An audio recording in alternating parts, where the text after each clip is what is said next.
Oh, you gotta go. Yeah. Let me do this.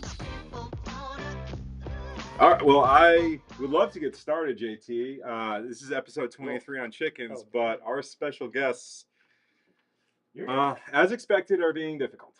And I don't know where they are. They're just high maintenance. Yeah. They're squawky, complainy.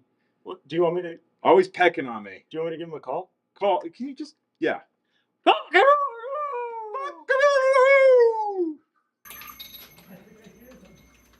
Here, girls. I think. Oh my gosh, you guys. My apologies. I could not get these two ready in time. Come here, chocolate chip. Oh my gosh. Oh my gosh. So demanding. Absolute. Here they come finally. Here they come, the stars of the show. Do the show without our specialist guest. Let me hold one of these guys. You've got chocolate chip. Chocolate chip. Okay. I'm sorry. I know. I'm not Mandy. I haven't put the time in. I haven't put the time in. Well, whoa. You know, we were always worried about keeping our nice camera equipment and stuff clean. Well, Mandy, would you introduce our special guest who sent this so they can poop on top of it? I will. This little beauty is chocolate chip. Oh my gosh, I can't believe this is happening. That they're here. This is so fun. And this chicken was hatched from our rooster brownie batter and one of our hens. And what a little cutie pie. And this one was hatched at the same time from brownie batter, the rooster, and another hen. And they were hatched at our daughter's preschool in an incubator. And aren't they cute? I thought they were hens, but I might be in rooster denial because this morning I was going out to let them out and our rooster brownie batter went cock-a-doodle-doo, and I heard one of these guys from inside their coop go burp, burp. And I was like, oh no, I don't know which one. They look like hens to me, don't they? I'm in rooster denial. It happened last year too. You're in rooster denial. But tails aren't. They are. Does your chicken have big talons? Well, anyways, everyone, welcome to a very special episode 23 tonight where we are talking chickens. Not only chickens, but really dinosaurs. This has been so much fun to work on. The last couple of days, we've just been geeking out and doing our research and learning. And tonight's show, we're going to have a few different segments. Mandy's actually going to kick it off, talking about the domestication of chickens from the Red Junglefowl. You got it. Is where they descend from, and these guys are still wild. I mean, the jungles are 90% those. You'll get into that more. Yep, we'll get all into it. What it all means, and understanding. You know, if you can understand, you know, where your animal comes from in nature, you know, you can really learn a lot. I'm just waiting for a giant poop on this desk. Should I put them away? I'm a little more neurotic. No. Okay, all right. I'll clean it up. Do you want to wrangle them back towards the middle? Then after the domestication of chickens, we're going to get into it. I'm going to do a quick segment with some slides on chickens as modern day dinosaurs. And they really are. It's unbelievable. Chickens are descendants of particularly like T-Rex and velociraptors. And we'll get into that and some of the experiments, including people who are trying to turn chickens back into dinosaurs. No joke. It's unbelievable. And then finally, we're talking about the life cycle of chickens. In particular, you know, some of the distinctions between the life cycle of wild chickens and domesticated chickens, what's changed and what hasn't. Then after that, we're going to recap a bit, talk about what that all means, chat with you guys, and then we're going to have Q&A with both the rad scientist JT as well as Chat JT. He'll explain to us all the stuff we don't understand, and we still won't be able to understand what he's explaining, but I'll nod my head as if I do. I'm just kidding. No, I'm not. And finally, we'll do some follow-ups. JT's going to lead us around, checking on some of the stuff from previous labs, maybe some old oyster mushroom stuff and whatnot. And then for closing, of course, we'll talk a little bit about some of the stuff we got coming up next. Rather than ramble on more, you want to just jump right into it, Mandy? I am so excited. There should be a slide called domestication. Let's get to it. Let me and I can't wait. That's my second. That's going to be my second preview. Do we know? Okay, there it is. Okay, yeah. cool. So that is not the right one. That's the third one. It should be called domestication. No worries. I'll jump into it while you're waiting. Wait. Oh yeah. Oh yeah. Boom. Yes. Oh my gosh, I love it. All right. So domestication of chicken. The first thing I always love to remember anytime that I talk about domestication, and JT, you can jump in on this. A lot of people think that if you say, I've tamed a wild animal, that counts as domestication. And as we know, that is not what domestication is. Wait, one sec. Wait, pause for a sec. Oh, Sorry. okay. Yeah, no worries. Oh, I okay. think Yeah. was that messing things up? One sec. Sorry, guys. I'm No. really sorry. All right, let's start this from the beginning. You're good. Was that Perfect. playing the whole time in the background? It was not live. Okay. Got it. Oh, Okay, got it. all right. We're good. Yeah. Okay, great.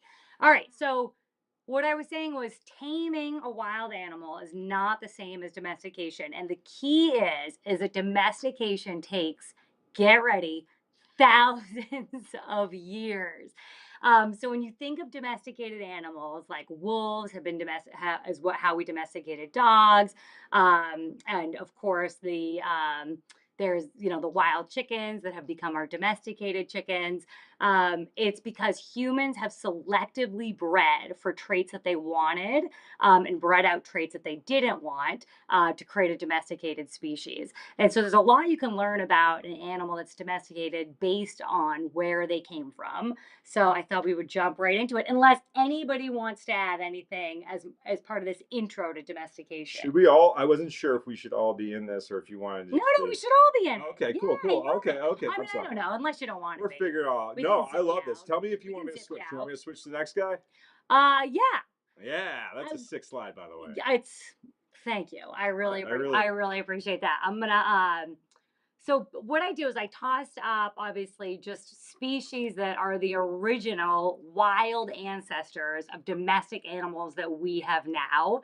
And so you can see there's the skeleton, because it is long extinct, of what is now our domesticated cattle. And then obviously we have a wolf on there, which is not over 99% inclusive of all of the DNA of our domesticated dogs. So even little Pomeranians are 99% related to wolves. And that is a wild species of horse, which is one of the contributors to today's domesticated horses. So just unbelievable. And I pulled up my notes here just because I wanted to just give this really quick. Did you want to say something? No, I just want to ask. Like, so that horse Yes. is that with chickens? It's interesting. It's like, you know what? Maybe I'm jumping ahead. Yeah. Is that the source of all horses? So it's interesting. They think horses in particular, and on this timeline, horses are one of the most recently domesticated animals. Only 4,200 years ago did we start domesticating them. Whereas when it comes to wolves, were domesticated. Let me see. I think it was something like 15 to 30,000 years ago, and then the cows were domesticated closer to 10,000 years ago. But so horse species are interesting because they're actually share DNA with multiple different subspecies of wild horses, whereas wolves have 99% of their DNA. And then to your point about the red junglefowl, which is 90% the ancestors of all chickens. You know what's so funny? I remember learning at one point that like a species was defined by its like ability to. Is this helpful, by the way? I'm loving Okay, this. cool. Like, this is what we're doing. And JT, I'd love to hear your like. I always felt like species were supposed to be defined by like if it's an independent species if it can't reproduce with other species, and if two species it can reproduce together and then have reproductive offspring. They're a single species. Right. Is that no longer the case? Because more and more, it's like there's evidence that like what we define as two different species. It's like our domesticated chicken, for instance, is 90% one breed, not the red junglefowl, and 10% something else. Well, I don't know. Maybe I'm at one point it wasn't. I don't know. What do you see think, what Brownie? Yeah.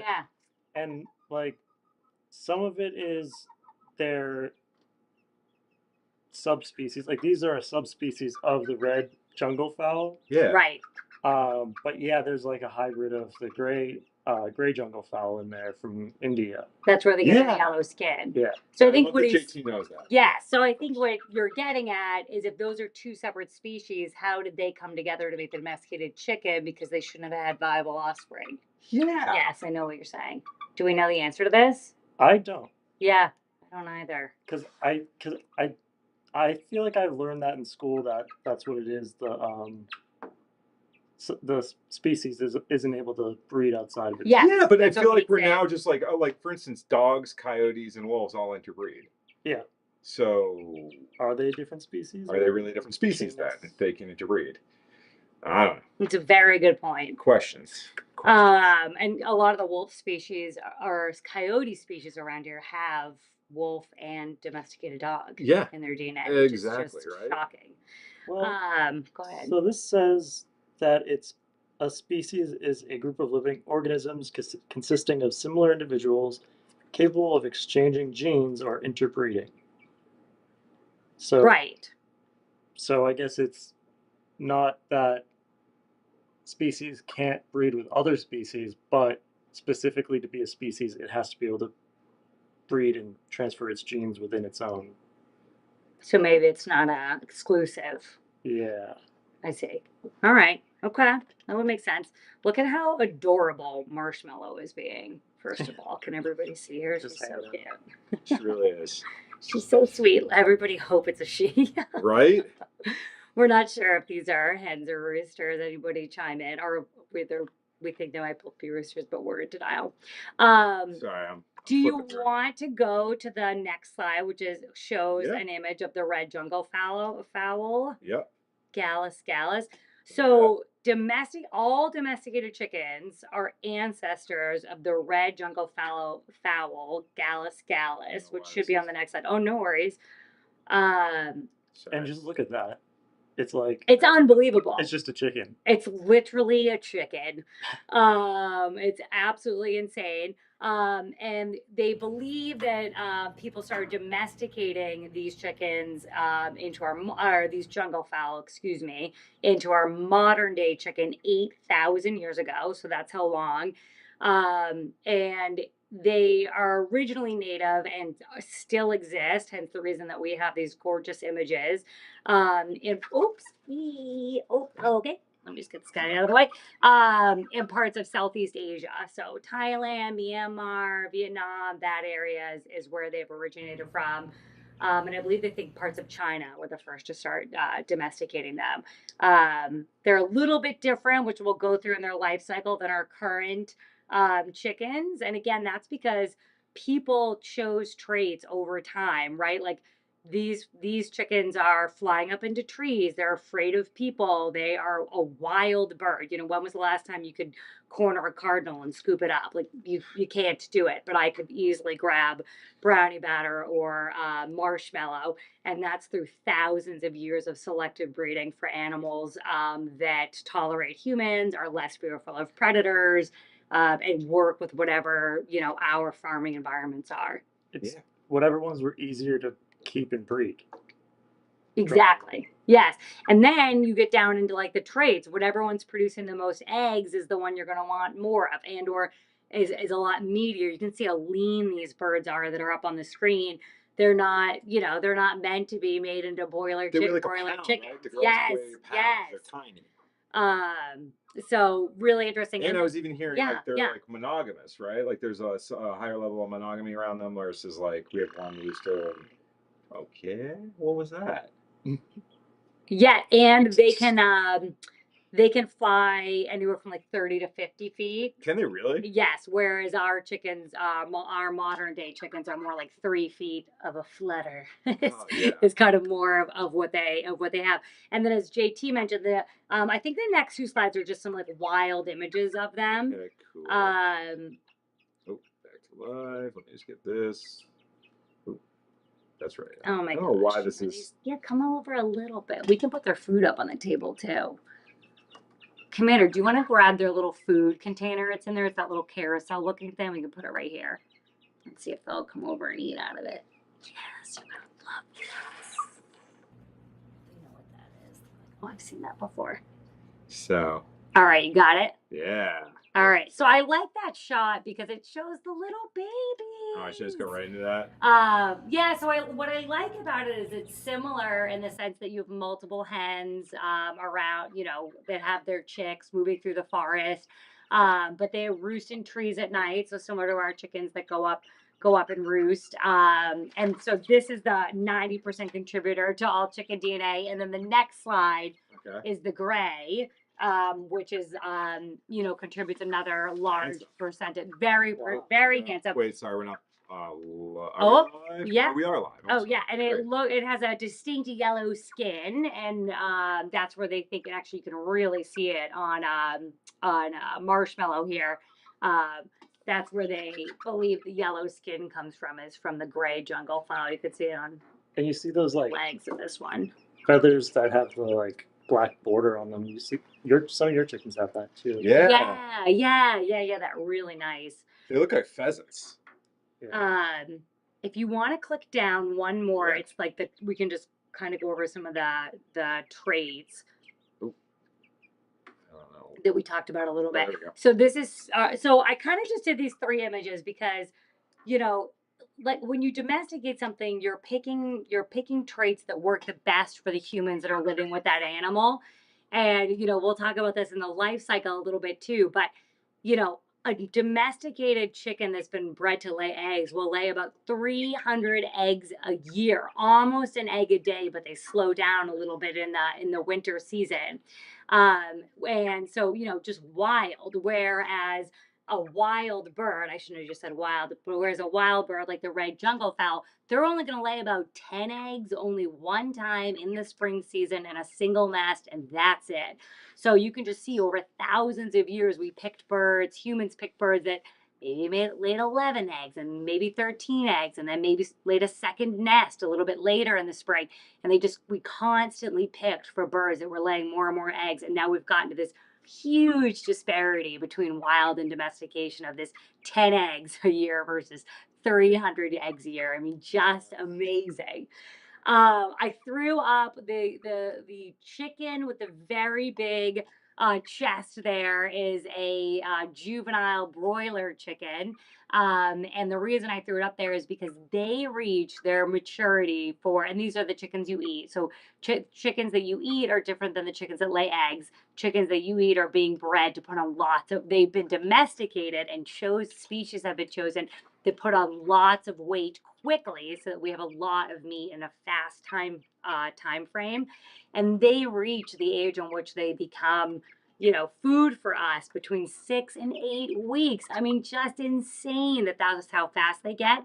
And through domestication, because we have selected birds that are fantastic at putting on weight quickly, they actually tend to have trouble with their hearts and even with their bone structures if they live longer than that 6 to 8 weeks, just because ultimately we didn't choose birds that were able to live a long life with that kind of body structure, because that's not necessarily what we needed if we were planning on eating them for food. Anything you want to add to that? This stuff just amazes me. I mean, their dietary intake must be crazy to be able to put on that much weight. They probably just have to shovel food at them. And same for the chickens laying eggs. They probably have a higher calcium, high nutrient-rich food requirements versus the wild ones. Yeah, it's a really good point. And that's the reason a lot of the food is fortified with calcium. Usually feed like a 16% protein. They need tons of protein to produce all these eggs. Yeah. So it's a really good point. We've also changed our practices to maximize the traits that we're looking for. And then the last trait that I just wanted to add when I did the little hands holding the chick is because, as I mentioned earlier, most wild birds, you're not going to get anywhere near them. It's not a matter of like, well, if I corner that pheasant, I'll be able to pick it up. It's like, you're never going to be able to grab that pheasant, or that other ground fowl. But chickens, obviously, not only will they let you get them, but some of them, if you put the time in, really enjoy being around people and spending time with people. And it's because domestication means the partnership between people and animals. It's literally this, this relationship in which they are looking to us to care for them, and we are looking towards them to be a part of whatever our farming practices are. Symbiosis, right? Yeah. It's human symbiosis. We came up with our own name for it. Yes. And, so I was going to add one other thing about domestic traits. Yeah. I love the little talking. Yeah. The brains are smaller of domesticated chickens, but before you knock domesticated chickens, the parts of the brain that are smaller are specifically those that are around fear and survival instincts, That which makes sense. sense that those emotional structures have gotten smaller as we have bred for chickens that are less fearful and less worried about things that are going around them and just keep eating and laying eggs or getting fat no matter what's happening. They've lost many wild survival behaviors. Like I said, they can't fly as far as their wild counterparts.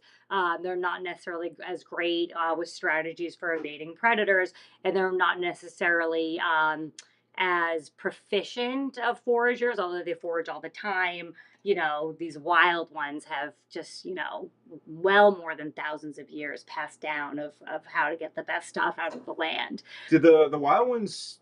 I mean, our chickens don't go far. They stick real close. So is that Yes. the range bigger for wild? So I looked into that and I couldn't find a specific range. However, they does seem like the more wild breeds, sometimes keepers will, ones that are closer to wild ancestors, will clip their wings to keep them around. And I remember thinking to myself, I wouldn't even dream of clipping these guys' wings because they don't want to go anywhere. They want to be on our farm with our dog looking after them, They're with hilarious. No, their they're one always these two in rooster. particular. Our daughters held them for hours. A Oh, they try to day. get in the house, They they try to get in open the the house door. constantly. It's We're there unbelievable. it's interesting. Like they're the little guys still, and everyone else kind of giving them the cold shoulder, so they see us as their primary flock, and they kind of follow me around the yard a lot. Yeah, And they almost look for us for their safety from other animals. yeah, and I think that's actually a key part of domestication. It's that partnership with the human. And I know they've done a lot of studies around domesticated dogs and wolves. Well, they'll Yeah. take the pups and they'll put a treat somewhere that the wolf pup or the dog pup, domesticated dog pup, can't reach it. And the wolf pup will continuously try to problem solve to get that treat. Whereas the dog puppy will try, and then will look at the owner to be like, you see what's going on here? Can you help me get this treat? And no matter how long you sit in that room, that wolf pup will never look at you for help. They do not see a relationship with people. Whereas dogs absolutely do, as we all know Yeah. if you have dogs, Trust. which I think is just so cool. They see us almost as part of their own species. There's almost like a break. Humans are like Yeah. this, right? Like we have this ability to bond with other species and look to them as co. So Yeah. that's fascinating. Yeah. And raising wild animals from basically birth. And JT knows this. I was gonna say, give a little bit of your background, what you do. So I previously was a wildlife rehabilitator. I worked at a wildlife hospital, and we got so many orphan wildlife from this time that they're like just born, basically, to up until they're grown. So we would raise them from their eyes aren't open yet. They couldn't possibly know what they are. But as soon as they hit a certain age, even though they've only known humans to raise them, something in them snaps and they just like go nuts. They don't want to be held by people. They want to be on their own. They want to Yeah. get away from you. They want to do their own thing and not be your prey because they're It's in afraid. there. Right. And it doesn't, even if they are like babied and like held by someone until they're Bottle adult, fed and yeah. they still, you can easily just break that by being a little bit mean to them, and then they're like, nope, I'm done with people, and they Right. just take off. Right. They're crazy. They can be not good pets just because they're a wild animal. Yeah, and that's always what interests me with like the taming. It's like you could attempt to tame a whatever it is, wild squirrel, Yep. and it could go great for a while, but they'll never be domesticated. They'll Right. never be looking to you to fulfill the needs that they look for in their And animal species It's interesting. counterparts. Sometimes with wild animals, almost like the early stages when they're young, it'll work. Like I've seen with raccoons, they'll like be pretty close to people, and people are like, "Oh, this is gonna work out," and then they just hit adulthood and they become wild animals, and they're like, "I'm out." And part of that probably is that those animals don't stick together. Like I've seen like Yeah. young groups of raccoons, they kind of hang together and they break off on their own. So it's not even personal thing. Even if it necessarily. saw It's you just as a this is raccoon, this is their yeah. stage of life where they're breaking off into their own. So Gonna go do its own thing. maybe face this way. All right, cool. And then, Yeah. I mean, you can tame animals. It's difficult, but they always still have that instinct where if something spooks them and they go into fight or flight, they're gonna go into fight or flight. They're Right. not gonna like run to you and try to hide or see that you're there and realize something's gonna be okay or whatever. Right. They're gonna Whereas be a like- dog would run to you. Yes. Yes. they just something shuts off in their brain and they go into either fight or flight. Yes. Yeah. And I think like Hardwiring comes into play. yeah, like with the Siegfried and Roy tiger attack. They were Right. like he tripped and he triggered that tiger's instinct, that Yeah. hard wiring to be like, oh, there's a feeble prey animal. I'm going. I'm gonna go get this. You know, there's a little of that, and I was telling you this too, like especially with like tigers and lions. Like people are like, oh, it finally snaps and reverts to its wild side, but it's like maybe, or also like at the end of the day, lions, right? You watch them interact with each other, right? Like you watch Yeah. two males, you watch females. They're physical, right? Yeah. And they're much more powerful and durable. And like at the end of the day, they might just be like, hey, we're having a scuffle. Like, but humans do it by like, you know, Yeah, we're arguing or whatever. settling our hierarchy right now. But when a lion is doing something that's seemingly gentle with another lion, they're going to kill you. Yeah, Right. they don't get. And so, Right. there's Even that. a minor hierarchy scuffle will Yeah, kill you. yeah, They don't have the way to the ability to predict that could hurt you. Right. If they think this is what I would normally do Yes. with my counterpart, Yes.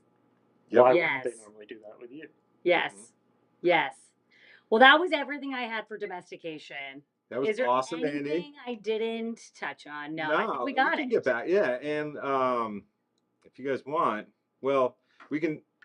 If you guys are ready, we can talk about not just domestication, but Yeah, I mean, my a little favorite. bit deeper of their My domestication. favorite segment of the day. And by the way, Wega, come on down. I mean, if you want, I mean, our friend Wega, who's one of the best chicken experts I know, and someone who I call regularly to chat and ask him his Do opinions. you want to add anything? And if you want to sit down and with us or whatever, if anyone wants to join, I mean, there's plenty of room. I'd love for you guys because next we are talking now. I'm just gonna switch this quickly back to live, and then this is my friend Wega. He's a great. You guys have met him. If you've been on the show, he's been here since How episode amazing are one these or chickens? I'm two. just waiting for a poop. That's I I know, know. I it's am all right. too. Oh. We're going to the gear now. Oh, is Um, your gear below You there? should yeah, you want to Oh, put it back? yeah, in we the- can put it let's back. put it in the box for a moment. Yeah. beautiful. What do you think, So rooster or hen? are these some of your mixes? Yes, these are from our rooster brownie batter. Do you think rooster or hen? Honestly, I can't tell until they get a little bit I'm here the same because way. I'm everybody's not like, gonna- oh, someone watching will be like, of course that's but I'm not. they that always have the ridges on the head, Oh, you know, and everybody. that Some was people say that's how you tell, but I can't tell until they get a little bigger. Yeah. And all my hens have the ridges as well. So So I clean that. Yeah. I'll clean this up. I'll No, let no, you you do pick that. us up. we're Pick used us to it. up. I All just right, cleaned my coop out. Oh wait, we're not live. Yeah, let's go. You're live. Oh, cool. I love it. So we're putting them there for a moment, and let's jump in. I am gonna start I geeking don't out, want to guys. stay in the box. And So you know, you could raise what is it? They say 3 full-grown birds in a one-person tent. Well, that's a good stat. wait, say You this get again. 3 full birds Yeah. in a one-person tent. So they need about that space. You could raise in the backyard. Say you had a backyard. I mean, you if, didn't have a if coop. Andrew brought a tent to my house, Yep. If you could you keep the could tent secure. literally put 20 chickens in that thing. Yeah. So if you can keep the tent secure, keep trees from falling on it, Yep. keep the weather from tearing it apart. Right. You can keep chickens in a coop. I mean, chickens in a tent. How would Yeah. you make it predator proof though? Wouldn't I something mean, just? that'd be up to you and your yard. Yeah, and see yeah, if it's yeah. possible. And Yeah, I've maybe left, just I've close left to a your tent house, out in my maybe, yard or- for a month straight. It didn't look good at the end. Yeah. It was pretty bad. Yeah, I'm a free full ranger at this point. I feel so bad locking them up and keeping them locked up. We haven't built a full aviary yet. Yeah, no, we have ours out all day too. Yeah. They're We just so keep the dogs out. happy. Yeah, Yeah, they're so happy. as I say, if you have dogs that watch after them, the dogs are happy, the chickens are happy, especially this time of Hear year. them singing all day. All you know? day. Yeah. Do yours try to get in the house? No, not so. They look in the windows. They're interested in what's Yes, going on. they. They'll come in here. Yeah, ours aren't supposed to come in, but I sometimes leave the sladder open, and there will be a chicken in the house, and that'll be like, "What is going on?" You might have noticed I get a little more like, I don't love the chicken poop. I don't love, I get Mandy's like, whatever. She doesn't care. Teach her own. I wish I operated more like her. I'm a little more. Sorry, Instead no, of no, that I right. said Right. She's just I'll happy come no matter closer what. to the So, mic. yeah. All right. Am I in there? All right, Yeah, cool. you're in there. You look good. Well, so this part is the one part I nerded out on and went down some serious rabbit holes. And basically, chickens are truly, truly modern dinosaurs, like beyond what you can imagine. And this blew my mind. The more I dug into it, I was like hoping it was like, oh yeah, they're kind of like dinosaurs, you know, they're kind of related, but no, like No, they're they are. straight up.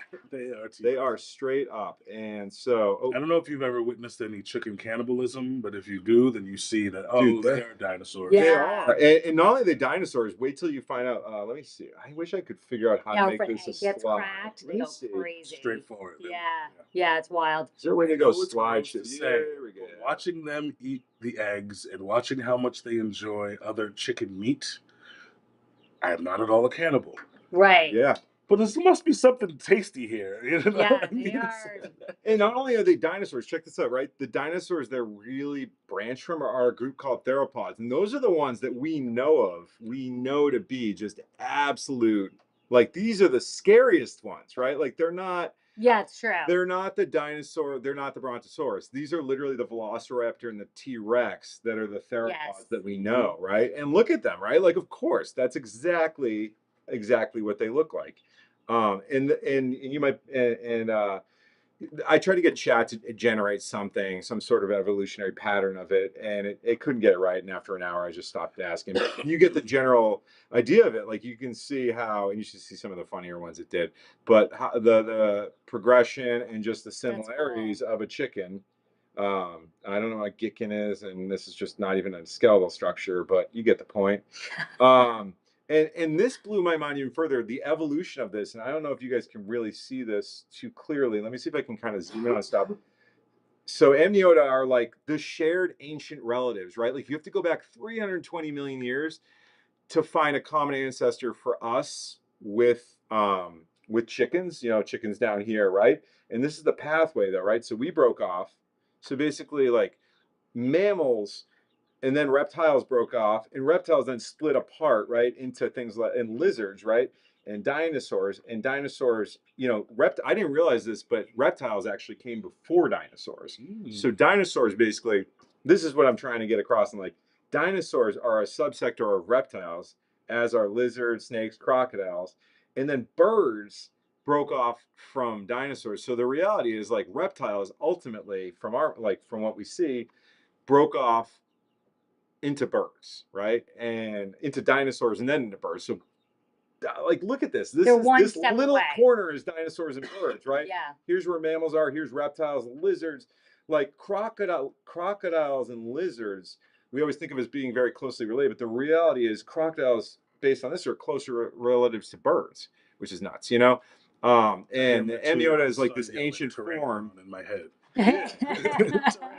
And synapsids basically broke off, and they were where mammals came from 300 million years ago. So we don't have a common ancestor with birds for 300 plus million years ago. They're really not closely related to humans at all. So right? it looks like the theropods and the birds are 100 million years apart. Yeah, theropods. 300 million. Yeah. Straight up, right? Theropods are literally like birds are theropods. Like birds are descendants straight up from dinosaurs. Right. Straight evolution. They Right. broke out. Let me get back to this. Command Shift F, I think. Is that? Oh, I just broke it. Just kidding. And here's a little bit more. You know, here's a lineage kind of how it breaks out. You can see the T-Rex, and so that group, you know. You can see, you know, crocodiles broke off way before, and then this lineage just keeps going towards modern day birds. You know, like the T-Rex broke off from that, velociraptors, but the lineage, right? Like, it's so amazing. And then the more you look at it, right? And so this is Archaeopteryx. And JT, if you got any chime in, by the way, he's another. This bird was discovered, I think, in the 1800s, and it was considered like this was really groundbreaking for scientists to find because it had both dinosaur-like traits and bird-like traits. So it had teeth in its beak, it had a long bony tail, clawed fingers on its wings, and it was also had bird-like traits like flight feathers and lightweight bones and a wishbone, right? And so when they discovered this was what really kicked off. And you got to think about this is 150 million years ago, and if we go back here, I don't know if this is showing it, but like T-Rex lived 68 million years ago, right? So this was like the T-Rex is like halfway between birds and this, right? So I think our perception of T-Rexes, like they are a lot more similar, right? And like here's another, you know, What is it too? Yeah. Like timeline wise, Cleopatra lived closer to the T-Rex than she did to us. Oh, I love that. I have no idea. Well, no, because she wasn't millions of years ago. She was. Fact checking. But somebody like, they may not be Cleopatra, but it's somebody in ancient Egypt lived closer to the T-Rex than they do to us. I have to fact check it. I'll let you know. Well, this T-Rex 68 million years ago? Yeah. I don't think we have. No. I think modern people are. ChatJT. How long ago what was the first modern Homo Oh, sapien? wait. And when did dinosaurs go extinct? I thought they were millions of years apart. Fact check. Yes.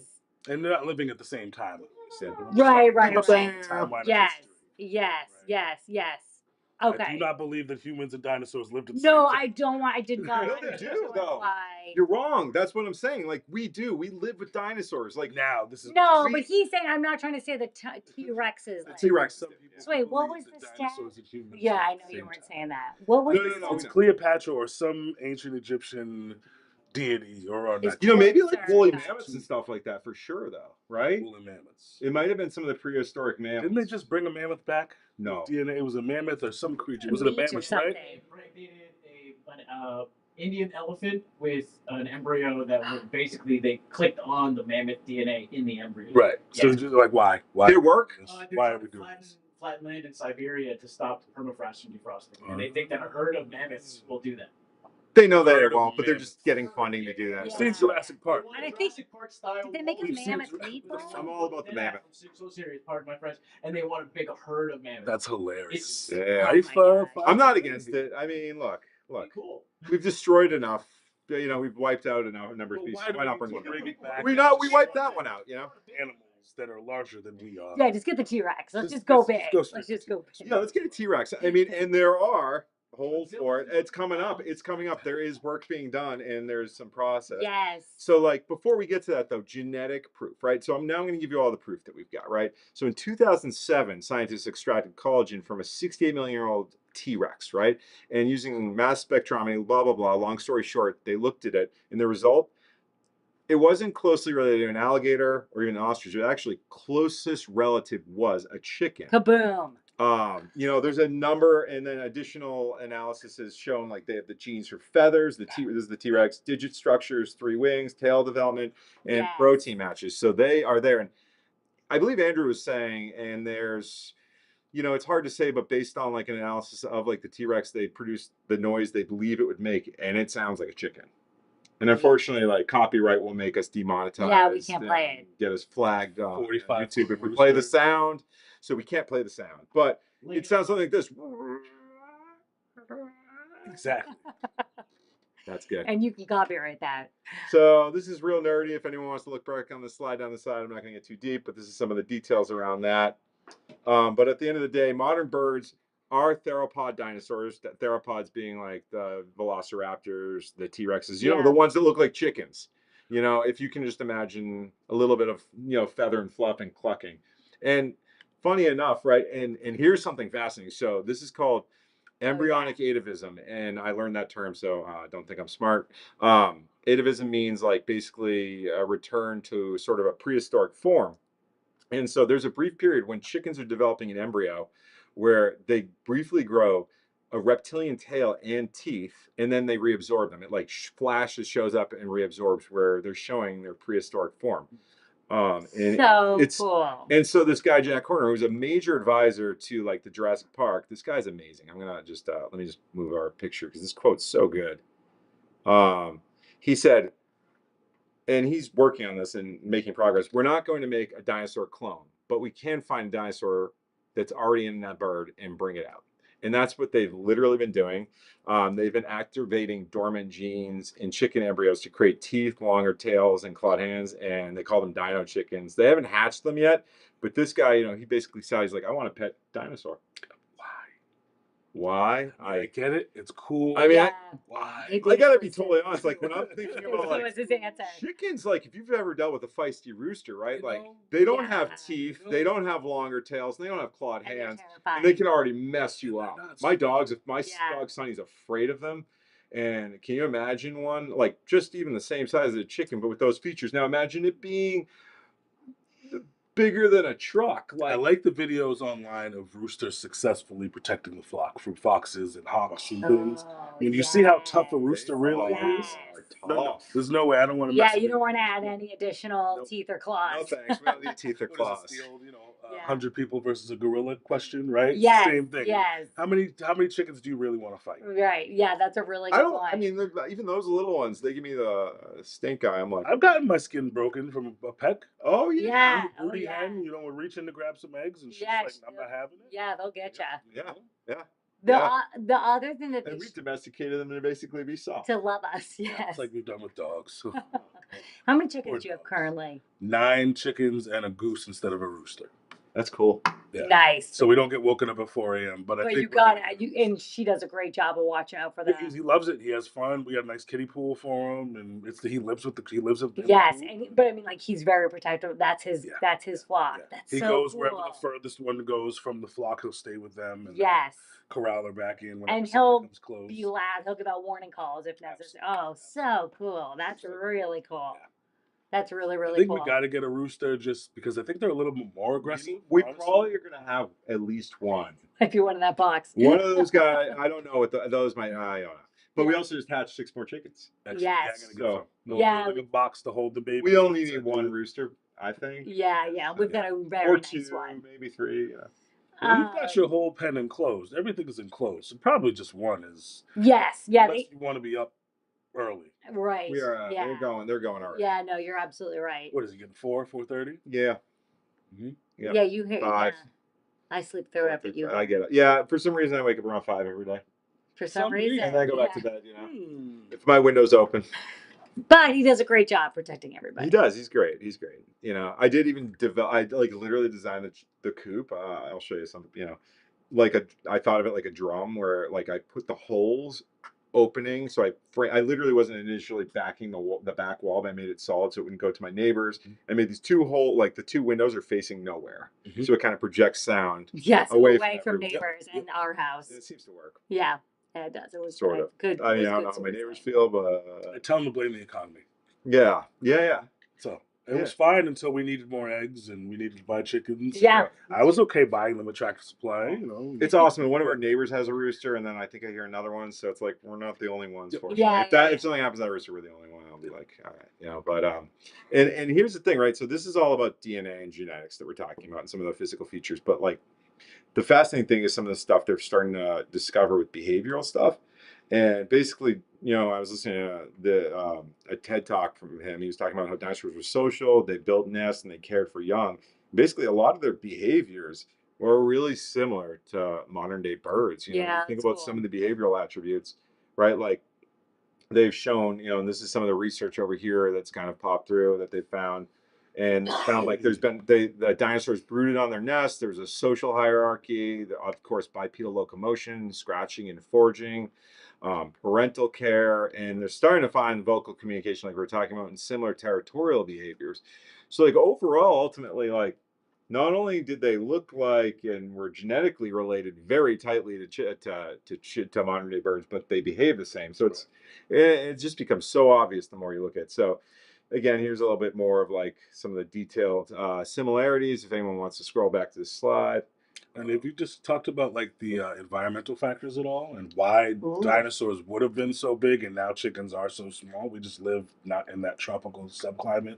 No. The world was a lot warmer. Yes. The animals, larger the plants flora and fauna. Right, exactly. So it's really the same creature. It's just less oxygen. Everything's gotten smaller. Humidity, less sunlight, right? That's a really good point. We haven't talked about that. It's a really good point. Absolutely. And so, well, you know what? Maybe you're going to be covering that because we got one more presentation. Well, we do, but I was not going to cover that. So, Wega, if there's anything else you want to add on that, I love that. Just I found out there's a whole bunch of dinosaur fossils in Texas.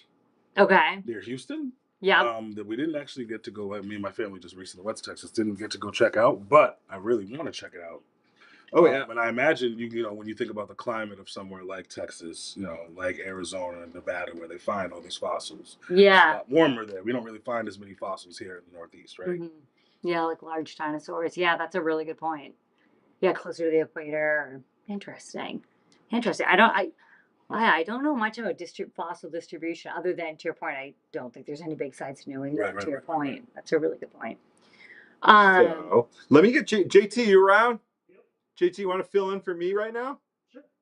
You are in charge of commenting because JT knows. JT is. You know what? This is the life cycle of chickens, and I just want to sit in here. I want to listen to you talk. So I'm going to jump out. So All right. So can JT? He can control the slides, yeah, or you can. JT can do everything. I know he can't do everything. I can do nothing. I can just sit here. I'm listening. I'm like, and just I am learning. present. I'm watching. I'm learning. Yeah, same. That's what I'm doing. How many birds do you guys have? Oh my gosh. So we had 20. We then got those 2, and then we just hatched 6. So 28. Whoosh. I know. We're out of our minds. go like that.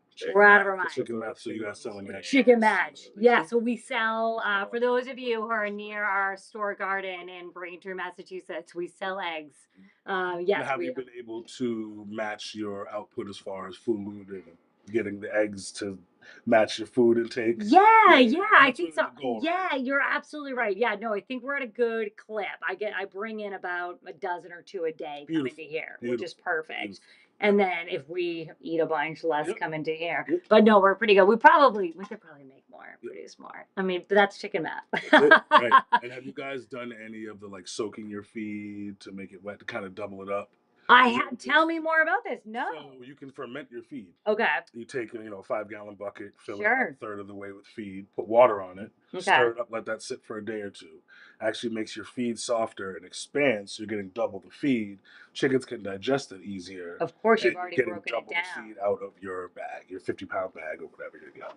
So if you find yourself really like, you know what, I Have you want to heard cut of the this? budget, No. you can ferment their food, and it's kind of like lacto fermentation for. Yeah, with cows they use silage That's right. and whatnot. Interesting. And you do 50-pound bags at a time? Well, no, you could just do in a 5-gallon bucket. Do Okay. a third of the bucket Sure. and fill, another 2/3 or not 2/3, but a third and a half with water, Yeah. and just stir it up, and you'll see some bubble action happen. Yeah, Cover but you're it, let it starting sit to break it 24 down hours. for them.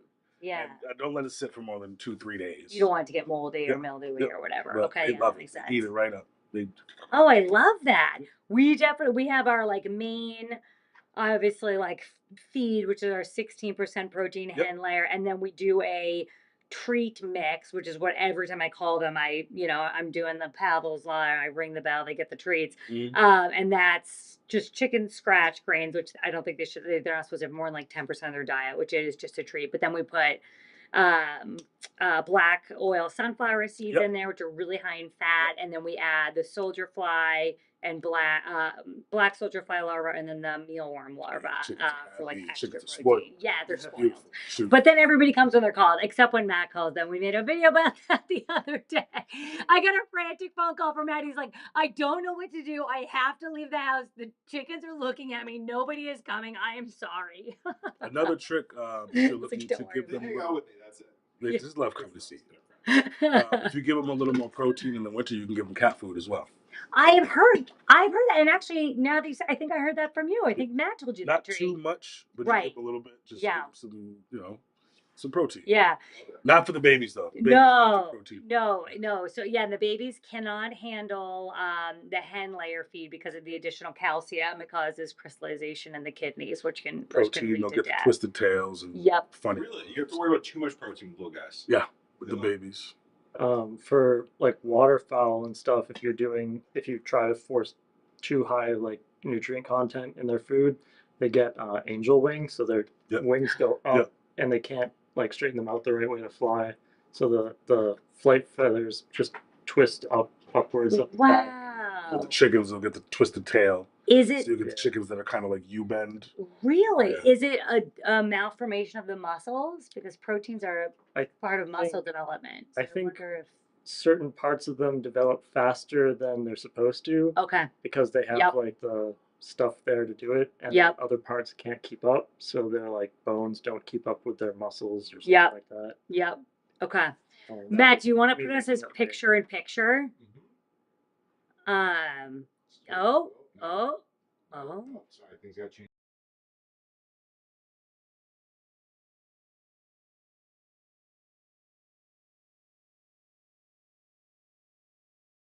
after Matt. Matt was talking about, obviously, you know, the oh, go ahead. We have fix for some reason. I don't know what happened. It looks good from our screen, but I don't know if that's helpful at all. I'm sorry. No, don't worry about it. Can I chat while you're working on it? The microphone's Not working? try that. Audio. You dropped audio. Okay. Now try it. All right, hello?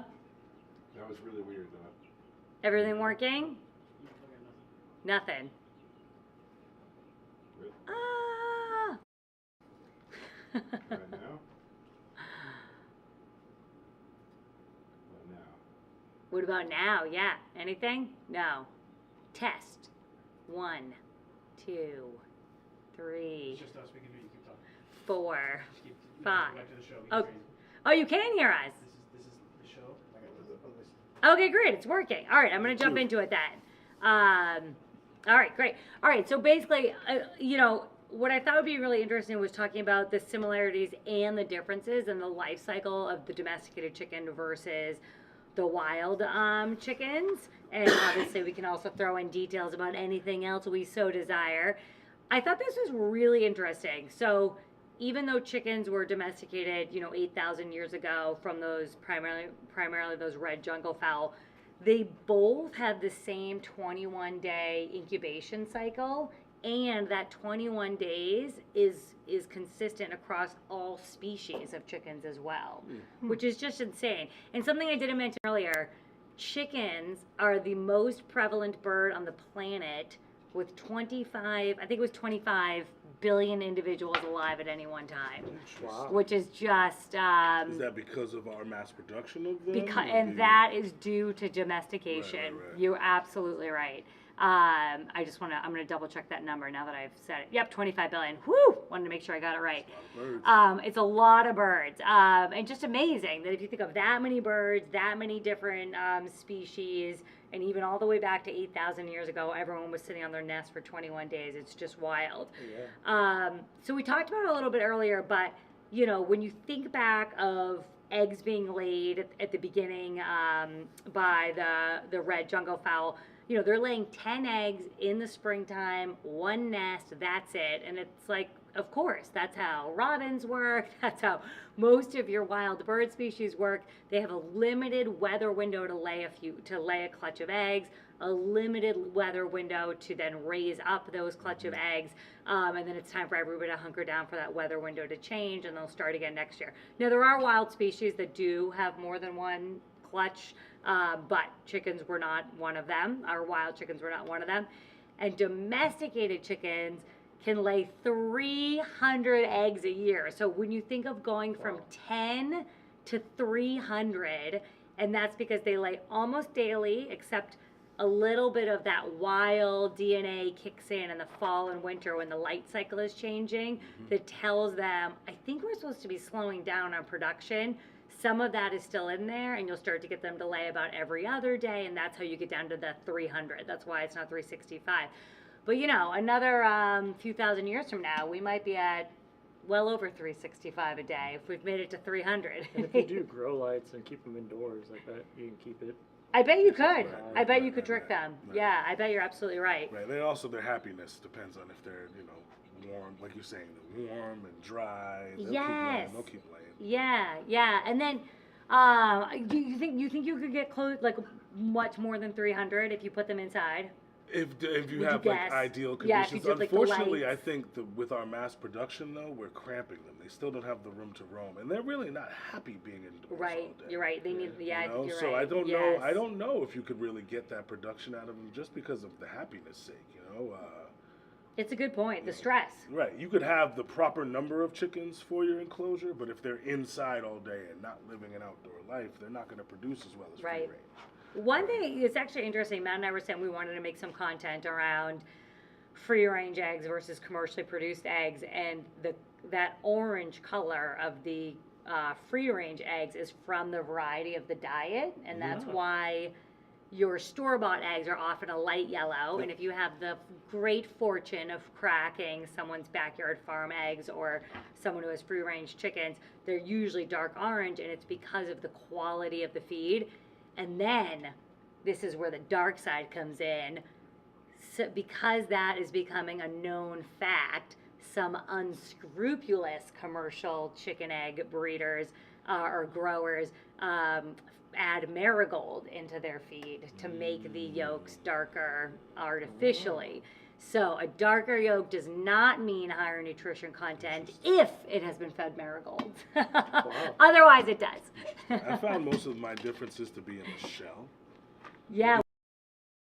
I'm sure you found Yeah. No, I like hard, this. solid shells that you can kind of drop almost or bang You're around a little bit. And you're right. not really worried. Or sometimes you go to crack it and you're like, hey, this is. You're right. That's where I found. I've never thought about it, but I have, because when you have chickens, you're gathering eggs and you're making mistakes, Yep. you're bumping them, and I can't believe how often they don't crack. Right. I never found the thought about thickness of the that. shell, and then what is it? I don't know if it's the albumin, but that thick white Yes. inside of the shell. Yes. I'll find that to be a lot more solid as well. Yeah. Free range birds versus you get a shell at the store or something. Yeah, like I think you got to open your carton to make sure they're not all broken before you even take them home, right? right. And I think if the shell strength is correlated with the calcium and the health, Yep. obviously, if you're feeding a higher quality feed than maybe a mass-produced bird, that would make sense too. That I thought was interesting is wild chickens build their nests kind of hidden in the forest growth, which is undergrowth, which is understandable. A lot of ground fowl do that, tuck their nest in amongst branches. And when I was reading that, I was like, I wonder, because I have found, and I'd be interested to see what you guys think, my hens prefer the elevated nest boxes, not the ground nest boxes. Same. Yes. Same. And so I was like, has anyone studied this? Like, is But they'll this lay an on the effect ground. of They will lay on the domestication? ground. They will. And some will. Yeah. Some will find a corner. Yep. And so it is true that domesticated birds often prefer a nest that is at least 1 foot off the ground. It may be due to domestication, or, and this I thought was great because it was a good causation versus correlation, or it could be the conditions that we have them in make them more nervous to be on the ground. And so these elevated, closed, quiet spaces is why they like to be off the ground. They'll sleep in their nesting boxes if the nesting box isn't higher than the roosting bar. Oh, They'll right. sleep Yes. inside the nesting box. Yes, exactly. Yes, you're absolutely right. And so I do think a consequence of domestication is that they like to lay up high, whereas a wild bird would never do that because it's building nests on the ground, which I thought was just really interesting. But it might be more of a behavioral thing based on the way Probably easier to escape. Yeah. Their legs break easy, so it's probably easier to escape from the ground. Yeah, than that's a being good stuck point. in a tree. If you get trapped in a tree, you take a fall versus at least you have more options to run away on the ground. Well, and you also bring up a really good point. If you're raising chicks, you certainly don't want them up high. I mean, what are they going to do? And then how are you going to get them out of there? Whereas some species of ducks lay up high, but they have an entire ritual of them jumping into the water and out of the nest. And there's all those hilarious news stories. These jumping ducks. You've seen these. To see, if any of your chickens got broody, how they behave with their pack once they're born. We just if they just stay on the ground with their babies, or if they'll roost at night. So we just hatched a broody. We just Favs, our salmon Favorel, just hatched 6 eggs, and I almost left her. I was like, oh, maybe I should create a space for her. And comment if anyone has information on this. The research that I did was that because she's my heat lamp, she can't sleep without them. Mm-hmm. She has got to keep them at 95 to 100. So she never leaves them. Mm-hmm. We have her. She won't roost. She'll no. With them. Yep. So, but we have her in a separate nesting box without a roosting box, but she never leaves them. She's constantly with them. She'll get up and it's really cool. She'll give them sounds. When she finds food, she lets out this very specific cluck and they come running, little chick rumble. And then at night, she'll gather them under, which is really cool. I just want to say something. Yeah, no problem. That's part of why we do this. But the research I did was that if they are a very instinctual mother, which she out to be, I could have potentially left her like given her like a little nest box on the ground with an opening, and she would have been in charge on her own of keeping other hens and the rooster out. However, I think it would have been a big job for her, and I know everybody would have wanted that chick feed, and I didn't want to be buying a ton of organic chick feed. So I put them away. But I think the research I did said like she should be able to do it as long as you're not worried about them not being able to get the food. So when I get a rooster, my thought is to, when we have a broody hen, just let her raise some. Oh my God, it was so easy. Yeah, and that's my thought, is to kind of just let her do her own thing. It was amazing. And unfortunately, there are always some loss when you deal with farms and chickens. And I'm not one of those chickens. Like, you have to protect all the baby. Like, let her do her job and see what she can do, right? Yeah. So I think it'd be worth it. It's a good experiment. We had like an old nesting little coop. Okay. We had an old nesting coop, so we moved her into that. But I've also seen, if you've got one coop, you can do them in like a dog crate, and then everyone's in there. Even if the babies can push through, they'll come right back in. It's unbelievable how close. The dog crate with the T-Rex issue. That I've had chickens poke their head out. I've lost a few, and other chickens will go and. So I've come into the crate, and just it's happened with the goose we had. Oh my God! I'm so glad you told me that. There's just bodies in the crate, and they were clearly poking out because they're curious. And they just bang. But the other chickens will just attack them. And they will. take yes. their heads right off. So. Wow. Whenever you cover the crate, make sure you keep the crate covered as well, like there's some mesh around the crate or something. I'm we ended up doing a separate area, but that is really good. They'll poke their head out because they're curious, and the other they're babies, they don't know. Yes. And once they see red, that's attack. It. Oh gosh, yeah, you're so right about that. I tried to raise. I had a baby. We had a goose for my buddy, and he got by the other chickens. Oh, I'm so sorry. They're so cute. They're so babies. They're just little fuzzy goose bodies just laying there. I'm with you. You have to and JT has raised 1 million animals, probably 1,000,001. And it is true. You do have to tell yourself, I am in this world now, and there will be birth and there will be loss. That's it. And lots of poop. and lots of poop and food in between. The one other difference in the egg laying, which maybe is when is exactly what we're talking about, is one of the most obvious ones, is how weird is it, but we don't even think of it as weird, that these chickens lay an egg and then jump up and leave it. So in the wild, they're staying on their nest, obviously, they're incubating them. And so we have, through the domestication process, have bred out the desire to lay an egg and sit on it, unless you happen to get a chicken where that trait, that genetic trait, that wild trait of I want to sit and raise these babies is still strong, and that's called a broody hen. Then you'll see them, they'll be sitting on them. But that is an outlier, because we as domesticators of these birds are just lay your egg and move on, I want that egg, which is just wild to think about. So obviously that's a big difference between. Is it because we've given them safety and security of coops and commercial farming maybe? Yeah, it's probably, if you think about, I don't know exactly, but when I think about the domestication process, I'm choosing, I have a wild chicken that laid 10 eggs, and I bred her, and then one of her babies grew up and laid, later 10 eggs, and then I took them, and then she came back and laid an 11th egg, and I took it, and she came back and laid a 12th egg, and I took it, and I thought, oh, okay, I'm gonna breed her. And I kept doing that, and until I have created these domesticated chickens that just keep coming back to lay an egg and then leave. I've picked that for some reason. Right, yeah. How would you say it? Yeah, I think that's probably right. We pick the ones that just lay a bunch of eggs and let us easily take the eggs, probably. Right. Reach in there. Yeah, if you think of an aggressive wild chicken. I don't want to. If I have 2 super aggressive wild chickens, the one that let me reach in and pecked me the lightest is the one I breed, and the one that reached in and pecked me the hardest is the one I say, it's okay if that we don't keep that line going, So they slowly get less attached to their eggs, which is easier for me as the farmer. Would be my guess. I don't. We have these thousands and thousands of years to do it. Yes, the domestication is so amazing because it is solely done.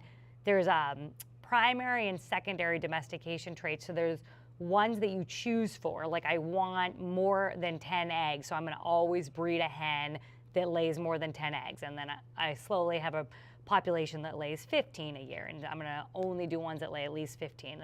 But then you get secondary traits, which often are not chosen but are expressed, which are like changes. And it's like, oh, how weird. The ones that lay 15 eggs a year are no longer black-headed, they're orange-headed. And it's like, I didn't pick that, but for whatever reason, the gene I'm selecting for is also linked to this characteristic I didn't realize it would also express. So it could also be that the number of laid eggs also ended up, for whatever reason, being expressed on a similar gene as I don't care as much about this nest as somebody else. Right.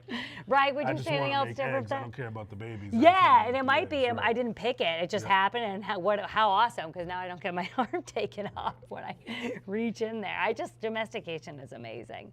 All right. We don't have to go to the next slide, doesn't matter. If you want to go to hatching and early life, I have an adorable picture of a wild, of a wild junglefowl, red junglefowl. My brain just shut off for a second. The Java chickens? This is I think it was the red, but you're right. Its little yellow feet is making me think maybe I did grab the gray when I made this slide. But it is a wild junglefowl, we can say that. I took out the background, which was it standing in a lush forest, which was really, really cool. And so it was interesting when I was looking at the early life, the hatching and early life, to be honest, it wasn't much around things that you would necessarily think of as domestication versus behavioral, because many chickens are raised without hens. They're hatched in an incubator and they're raised learning from each other versus being raised learning from a parent. So it's really a maternal guidance versus no maternal guidance, rather than a domestication versus no domestication, or at least that's what a lot of the research said. I don't know if that makes sense at all. Yeah. Yeah. They got a very lemming mentality, right? They just monkey see, monkey do. Yeah. Even with the babies, when you introduce them to the water, you have to dip their beaks right. and drink. And Yes. the other ones, there's water over there. The mom's already told them. Yeah. Right. So it's they were saying, like, for like learning, it's their natural behaviors are modeled by the parent. And I can already see this with our broody hen. She makes a sound when she goes over to drink, and they all run over and drink. Like, it's amazing. She makes a sound when she sees food. She makes a sound when she sits down at night. It was so cute. One of them, we opened the door because the kids and I are always looking in there. And one of them poked out from all of her feathers. You can't see anybody when she lays down. She wraps them all up to keep them at that 95 degrees. That's unbelievable. And you just saw this head come out of the feathers, and she made this sound, and boop, and she was like, it's bedtime, go back in there. And it was like, and it's like, and you could just see that communication. Whereas domesticated birds, and again, it's more of they could have this, but we often don't raise them with the mother hen. It's a trial and error versus, and instinct only versus a training, which I thought was really interesting. And they said that their social skills, though, with the maternal guides, the wild birds tend to have a stronger hierarchy, but also a stronger cooperation, where domesticated birds can have more aggression and confusion. And I think back, this probably isn't a direct line, but I think of like dogs. Like if you raise a dog that's never talked to other dogs or had adult dogs teach it how to be a dog, that thing is running amok. I had one of those dogs. A kennel dog versus a dog that's raised in a pack. It's had an alpha dog that's like, this is how we behave, this is how things are done, this is how I tell you you've had enough. And so the same seems to be true for chickens, that they benefit from learning from adults, and unfortunately that's just not how a lot of domesticated chickens are raised. So there can be more stress in their daily lives because it's just a bunch of babies figuring it out. Well, it's funny, that's where all those terms come from, right? You know, the pecking order, the rule of the roost. Yes. You know, henpecked, did you find all of these different terms that we use for humans? Yes. They actually really do stand with the chicken. When you sit and watch, It's unbelievable. Learn like, these are all actual sayings that really come from our farm life. Huh? And I wonder if in like wild birds, I wonder if and I don't know if this is true, but I wonder if that aggression, that like I see a dot of red, I murder that baby or that baby. I wonder if that doesn't happen as much, you know, like that Interesting. that I don't know. You It know, depends on the species. it'd be a species thing, you think? 'Cause some of them are JT's mic's not herbivores. working. Oh, here, take mine. Or like, are they eating them I'm between the two of versus, them. or just leaving the injured versus, you know, eating them in our captivity here? Maybe they Yeah. breed them. Yeah, Yeah, I don't Well, know. chickens are like carnivores, Here, I'll Or switch this. omnivores. So I think it's Well- something that they want to eat anyway. But for like, One sec. Oh, can you hear us? Try it now. This is Mandy and Wega. Oh, keep yours on, guys. Oh, keep it on my shirt? Yeah. Okay. I gave mine to JT. oh yeah, I've got this one. Oh, you got yours? Okay, never mind. I guess. All right, go. Well, so there's like herbivores, Here, insectivores. flip it. Yeah. Sounds fuzzy. It doesn't really work very well on us. It wants to be here. Yeah. Yeah. Is it good? Perfect. What's that? It sounds a little fuzzy still. Might be delayed. Don't yell at them. Okay. Sorry, I'm not supposed to be talking. I'm breaking the fourth wall here. All right, growth, maturity, and lifespan. Should we jump into that? Yeah. It's my last. Oh. It's my last one. Oh. All right. Oh wait, you guys need to go to that. Sorry. No, I don't need to. It's just No, a picture of a I chicken. know. Let's do it. Oh, I can Wait, see. sorry. Couple technical difficulties. That's okay. This is part of what we do. Nope.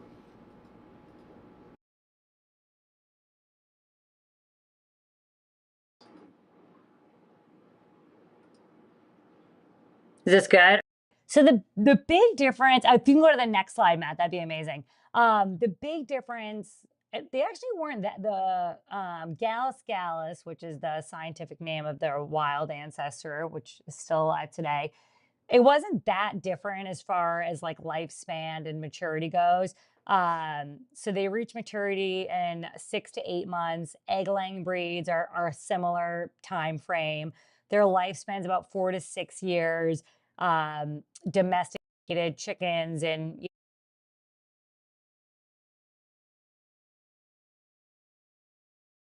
easy different there. Kind of the big differences were the maturity, growth and maturity, obviously, of the broiler chickens, which are like, can reach maturity at 6 to 8 weeks, or at least at the age at which we turn them into broiler chickens where we eat them. So that's just rapid growth. It is just absolutely different than, domesticated egg layers, or certainly wild birds as well. And then the other big difference was flying. The wild birds can fly, I think it was 30 to 50 meters, 30 to 50 feet, 10 to 15 meters. Whereas if anyone's ever seen a domestic chicken, it's more like a jump and a flutter. And it's about like 1 to 3 feet. But It's a panic runaway. Yes, a panic runaway with a bit of a leap. And the wild birds are, actively going up into the trees. They can move, far away. Whereas domesticated birds really stick around in their little zone and really do stay on the ground until they flutter up into the roost in the evening. And they can't get up too high without additional stepping I don't stones. know if your chickens fall gracefully, but mine do not. They are like bowling balls coming out of the sky, and they hit me on their way down sometimes. Do I have to worry about this? So we specifically did this. The top of the barn, we put in roosting bars, and that's where everybody sleeps. So everybody is 8 feet off the ground in the roosting bar. They could sleep lower, but they don't. Nobody wants to. And they climb up they fly up this ladder system. But when they come down in the morning, it's like bowling balls falling out of the sky. I've had eggs in my hands and been hit and like tossed eggs. Right. But they're not a broiler chicken breed, so they don't have fragile bones. But is Yeah. it bad for them to be coming down from that height? They seem fine. Have you seen the chicken leg hook people have? Some people have. No. Some people, in order to catch their chickens, they have a long shepherd's rod. It's maybe 10 feet long. Okay. It's got a hook on the end. It's a skinny hook. Yeah. They just hook a chicken leg and grab it. First time I saw that, I said, okay, their legs aren't as flimsy as I thought. Okay, all right, Because yeah. people will hook their chickens pretty aggressively. Wow, I'm It's gonna worth look this it's up. worth watching. Yes, we do the call and treat and scoop method, but this also sounds very effective. I feel like they wouldn't keep doing it if it hurt. Because they have the ladder to get down. Right. Right. All right, I use it like to that. get up. Yeah. And they love it up there. Yeah, I think they They- probably would roost somewhere else or Yeah. use the other way to get down. Yeah, that's true. They could. Yeah, there's lots of ways to get down.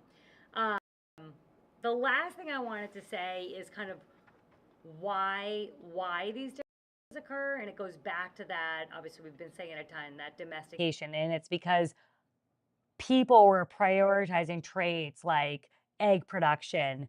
You know, how docile are they? How easily can I get those eggs? How easy can I grab my move it where I need it to go? How likely is it to stick around, you know, me and my farm or me and my family or me and my camp? And so we were prioritizing things like that instead of like, how far can they fly? How fast can they run? You know, things like that. So it's interesting, like that domestication, we pick the things we want and then we see obviously the things we don't want fade up.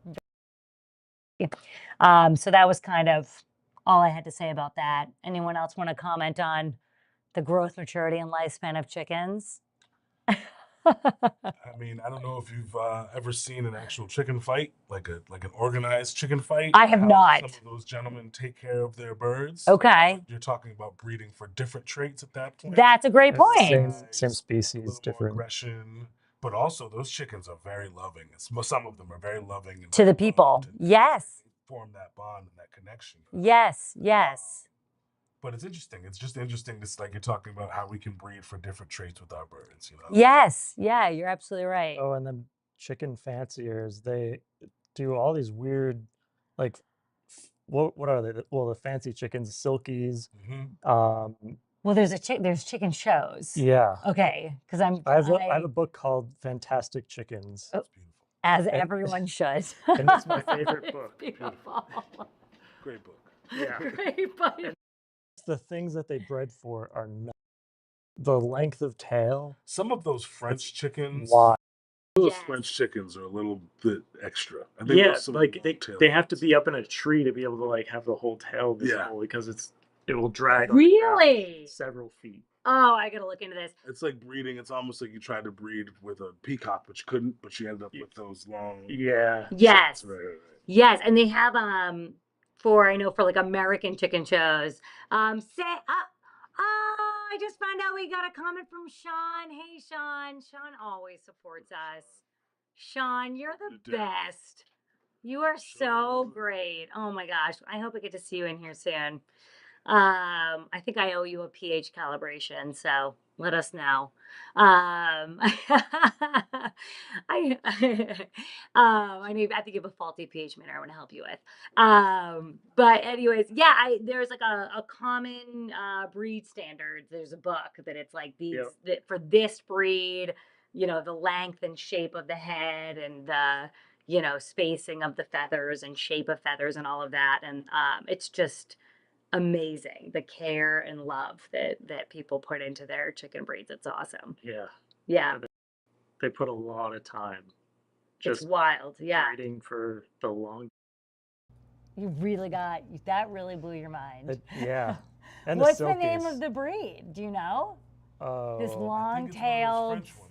They got a lot of the French ones are. Yeah. long-tailed chicken. Well, that was everything that I had, and I think what we're going into now. Oh, okay. Yeah, something popped up. Long-tailed fowl, maybe? I don't know if that's it. That's everything that I had.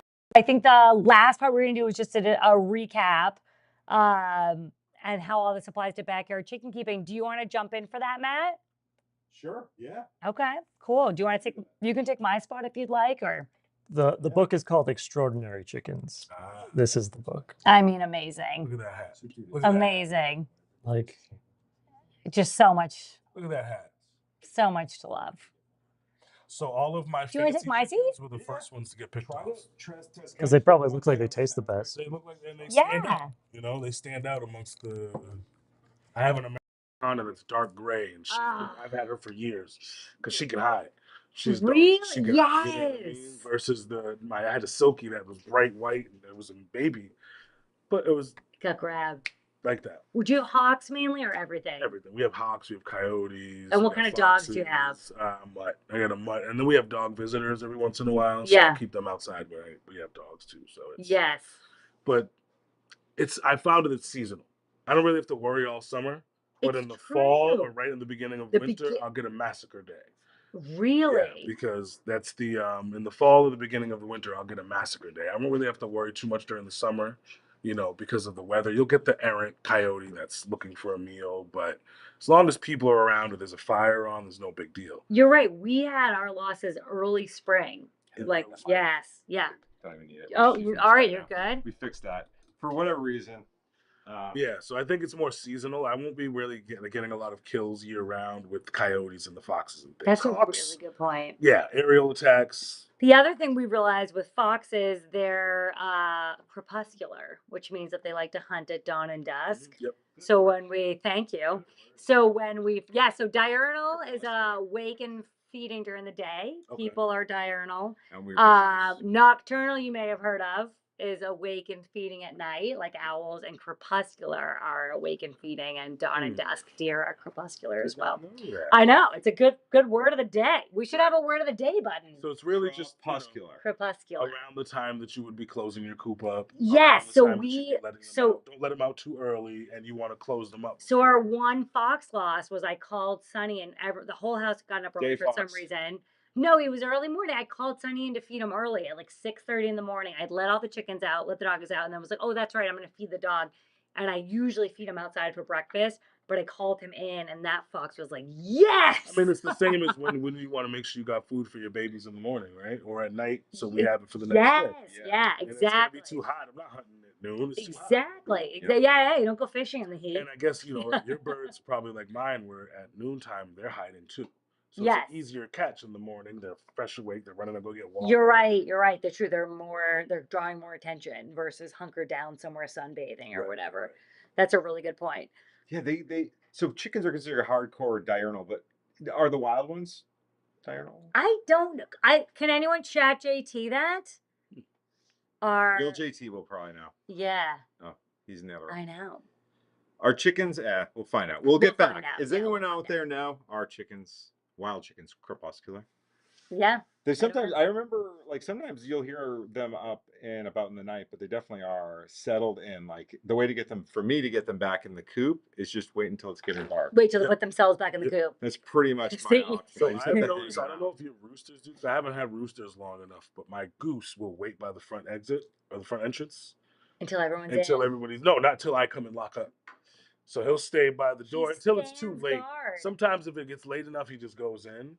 But when it's about bedtime, he stands guard at the door. He's kind of like, all right, buddy, come on, lock us up. Like, Wow, really just- that's really cool. Ours, because everybody roosts. Everyone, obviously the rooster chickens, too. right. Everybody flies up into the rafters, so all you have to do is shut the door, and that's Matt's favorite time. Did you guys get the automatic door yet? No, we open it in Did the you morning. research it at all? No, have So you I have one? found- I've heard. I worry. I just, you know what it is. Also, like something about like automation in general, which is like something I used to be real passionate about. Like, it prevents you from checking in at Yep. like specific times. Yep. It's like getting up and going to checking in the chickens in the morning and the night. Something I feel like I want to check. Yep. Like having the door open, there could be a fox on the other side. Just me going out there, make sure the coast is clear when I let them out. Right. You could have something run out instead of staying That's- trapped Yeah. in the coop. Yeah. Yeah, now it's like No, that just makes wait. sense. Like the fox in our neighborhood, he's smart. Like he waits for our dog Sonny to go. I remember We'll one time hear he that door swiped open. one. They'll just sit He by was the just door. wait. He like knew That's Sonny true, goes they in would for learn food. that. He would learn that. I Yeah. know it. That's Yeah. one concern. That's true. When we let them out too, Sonny's going with us, and then the Yeah. dog's in the yard. Yeah. Yeah. that's a Also, good they had point. chickens that would poke their head out at night because it's cool. Yep, Uh, I've And heard the about door would this. Come down and just. Oh So my gosh. Chickens try to get themselves killed. Did you hear what Wago was saying about? I'm glad we didn't do this. The dog crate as the nesting box inside the crate, inside the coop. The babies will stick their heads out, and the other chickens will kill them. So just make sure you have a Wow. foot or two of mesh You have to around the bottom stop. of the crate, Yes. so that they can't poke their heads out until they're bigger. Even when they're bigger, if they're still in the crate, they'll get snatched.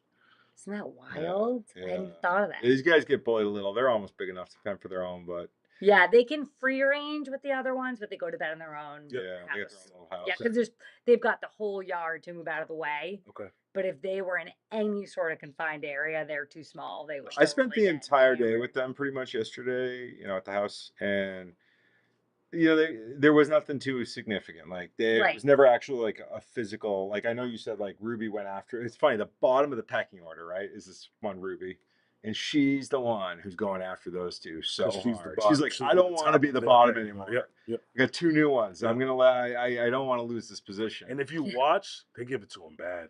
Yeah, Oh, she's Give it to him bad. They're like, oh, all the guff that all the trauma I've Yeah, our taken. rooster's, no, our it's rooster's scary, real nice yeah. to them. He's friendly enough. He's just high. They dust bathed with the rooster today. Really? I couldn't believe it. The rooster was dust bathing, and they kind of got, maybe 2 feet They apart. hear us. And then they laid down and. Should it we was grab one? cute. Yeah. Probably tired. It's Okay, probably okay, bedtime. you They're just probably go. ready for bed. Cool. Yeah. So. All right. Well, so Matt, this was here. Let me give. This is we're at this part in the outline.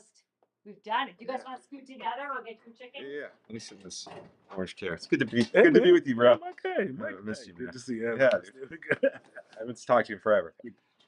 Yeah, let's get some chicken time. It's been a long day. So are these mixed breeds, or do you know what kind these are? So they are mixed. Brown batter is the rooster. I see some Americana with the beard here. Yeah. So he's an Easter egger. I know. I think that they're Americana, like the Easter eggers are part Americana, right? They look similar, huh? Yeah. I think they are Americana. They just call them Easter eggers because they have those Yeah. eggs. Oh, I didn't know that. Yeah, they have those. They blue do eggs. all sorts of eggs. I thought they only all one the color, green eggs and the. but my little baby. So it's funny, these guys. Let's see if I can get them away. I feel like if you just hold them and you can get them to just whoa. The magical chicken pet. Just pretend. Let's get you a little. I don't know you, man. They don't really know me yet either.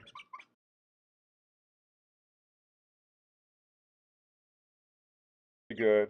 I know how chickens. Yep, that's the spot. Right behind the ear. It's okay. Chicken. Yeah, when we first got our goose, we brought him to the playground with my daughter, and he was just following us around the playground. We wanted to domesticate him a little bit. Yeah. It's pretty cool. They are. You just got to put the time in with them, and it pays off. Like the chickens I really held a lot do great, and the ones that don't, we lost sound. Cool. So do we want to wrap up for the night? Do we want to do anything else for the evening? Goes on the feet. This one doesn't. Oh, wow. You're right. Look at that. Look at that. Look at that. This one has feathers on the feet. Yeah. Oh. Let's see if we can get a little shot. Oh. Yeah. You want to go poop on all the electronics? Let's stay this way.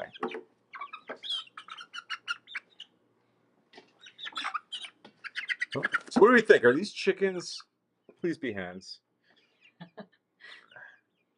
We also have six that are in the coop right now, and we'll find out soon enough. I think. I'll take you home because I need one. I'll tell you this much: if you want a rooster, he is the best rooster. They will be descendants of the best rooster imaginable. He's a sweetheart. Like literally, he wants us to pet him and pick him up. He's so good. He breaks up brownie batter. The father of these guys. He'll literally, if there's a fight with the hens. Yeah, you don't want to eat that. I don't even know what that is. If there's a fight with the hens, he'll literally break it up. Just keeps the peace. How cute they are. They stick together. They're a nice little team.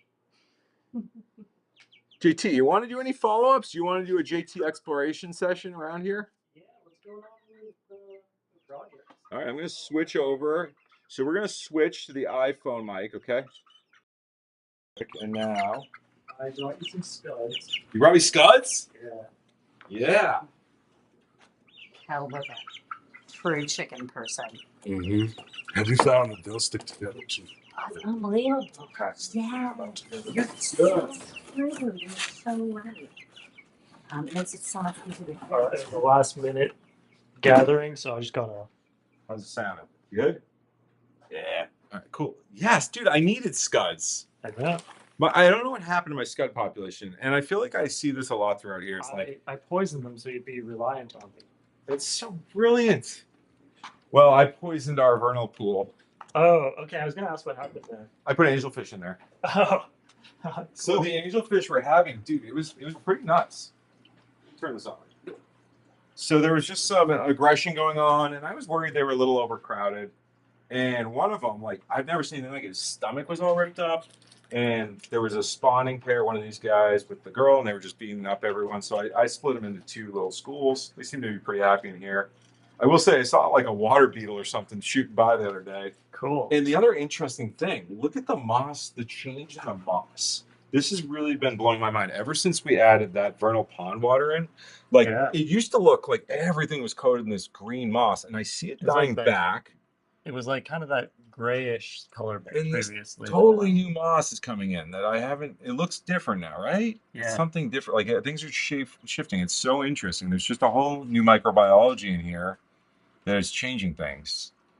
For the better too, because that one, it was over time, it was becoming less diverse. It was funny. It was like had reached a climax with like plenty of shrimp and different types of plants, and then certain things started taking over. It's, island ecology, I guess, right? And so just a refresh seems to really have changed things. Where should we put these scuds? What tanks do you have that don't eat bugs? What tanks do I have that don't eat bugs?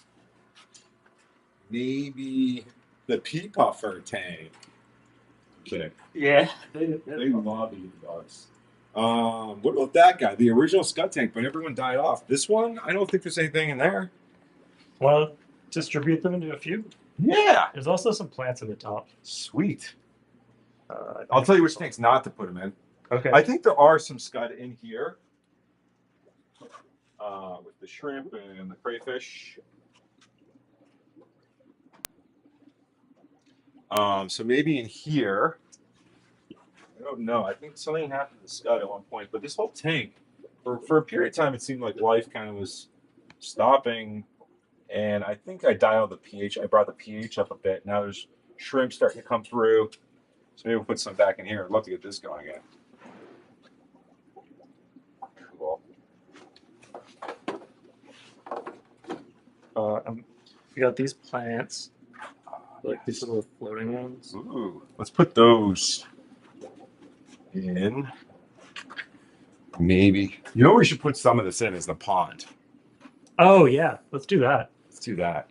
There's shrimp and stuff in here. I need to drop the GoPro into this. This is the pleco, back from the plecoponics episode. Yeah, top this off with some water. But this has been like filters not. really good. Yeah. But they are doing so good in here too. The plecos, they seem very, very happy. So unfortunately, something has gone on a whack a little bit with the timers on these, so they're both flooding. That's why the water's a little bit low.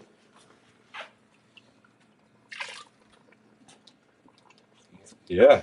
Is that where they are? Yep. Yes. Hey, plecos, you guys in here? Sometimes I don't want to startle them though. So sometimes I'll like walk by quickly and it scares them and I'll hear them. They're so big. They'll like slam in the sides and it sounds like a drum.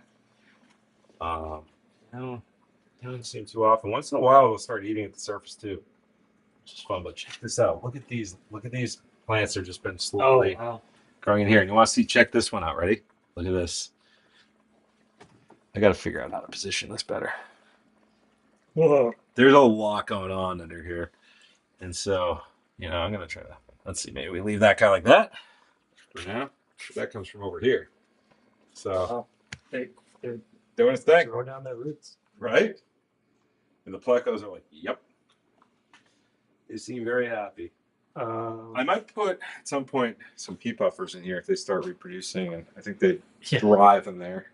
There's so many invertebrates in that, and temps 80, so those guys have been doing great. Oh, something else that's really blown my mind, and I want to dig into. So the discus over here, right? Yep. Their colors were really dim. I felt like they were not thriving.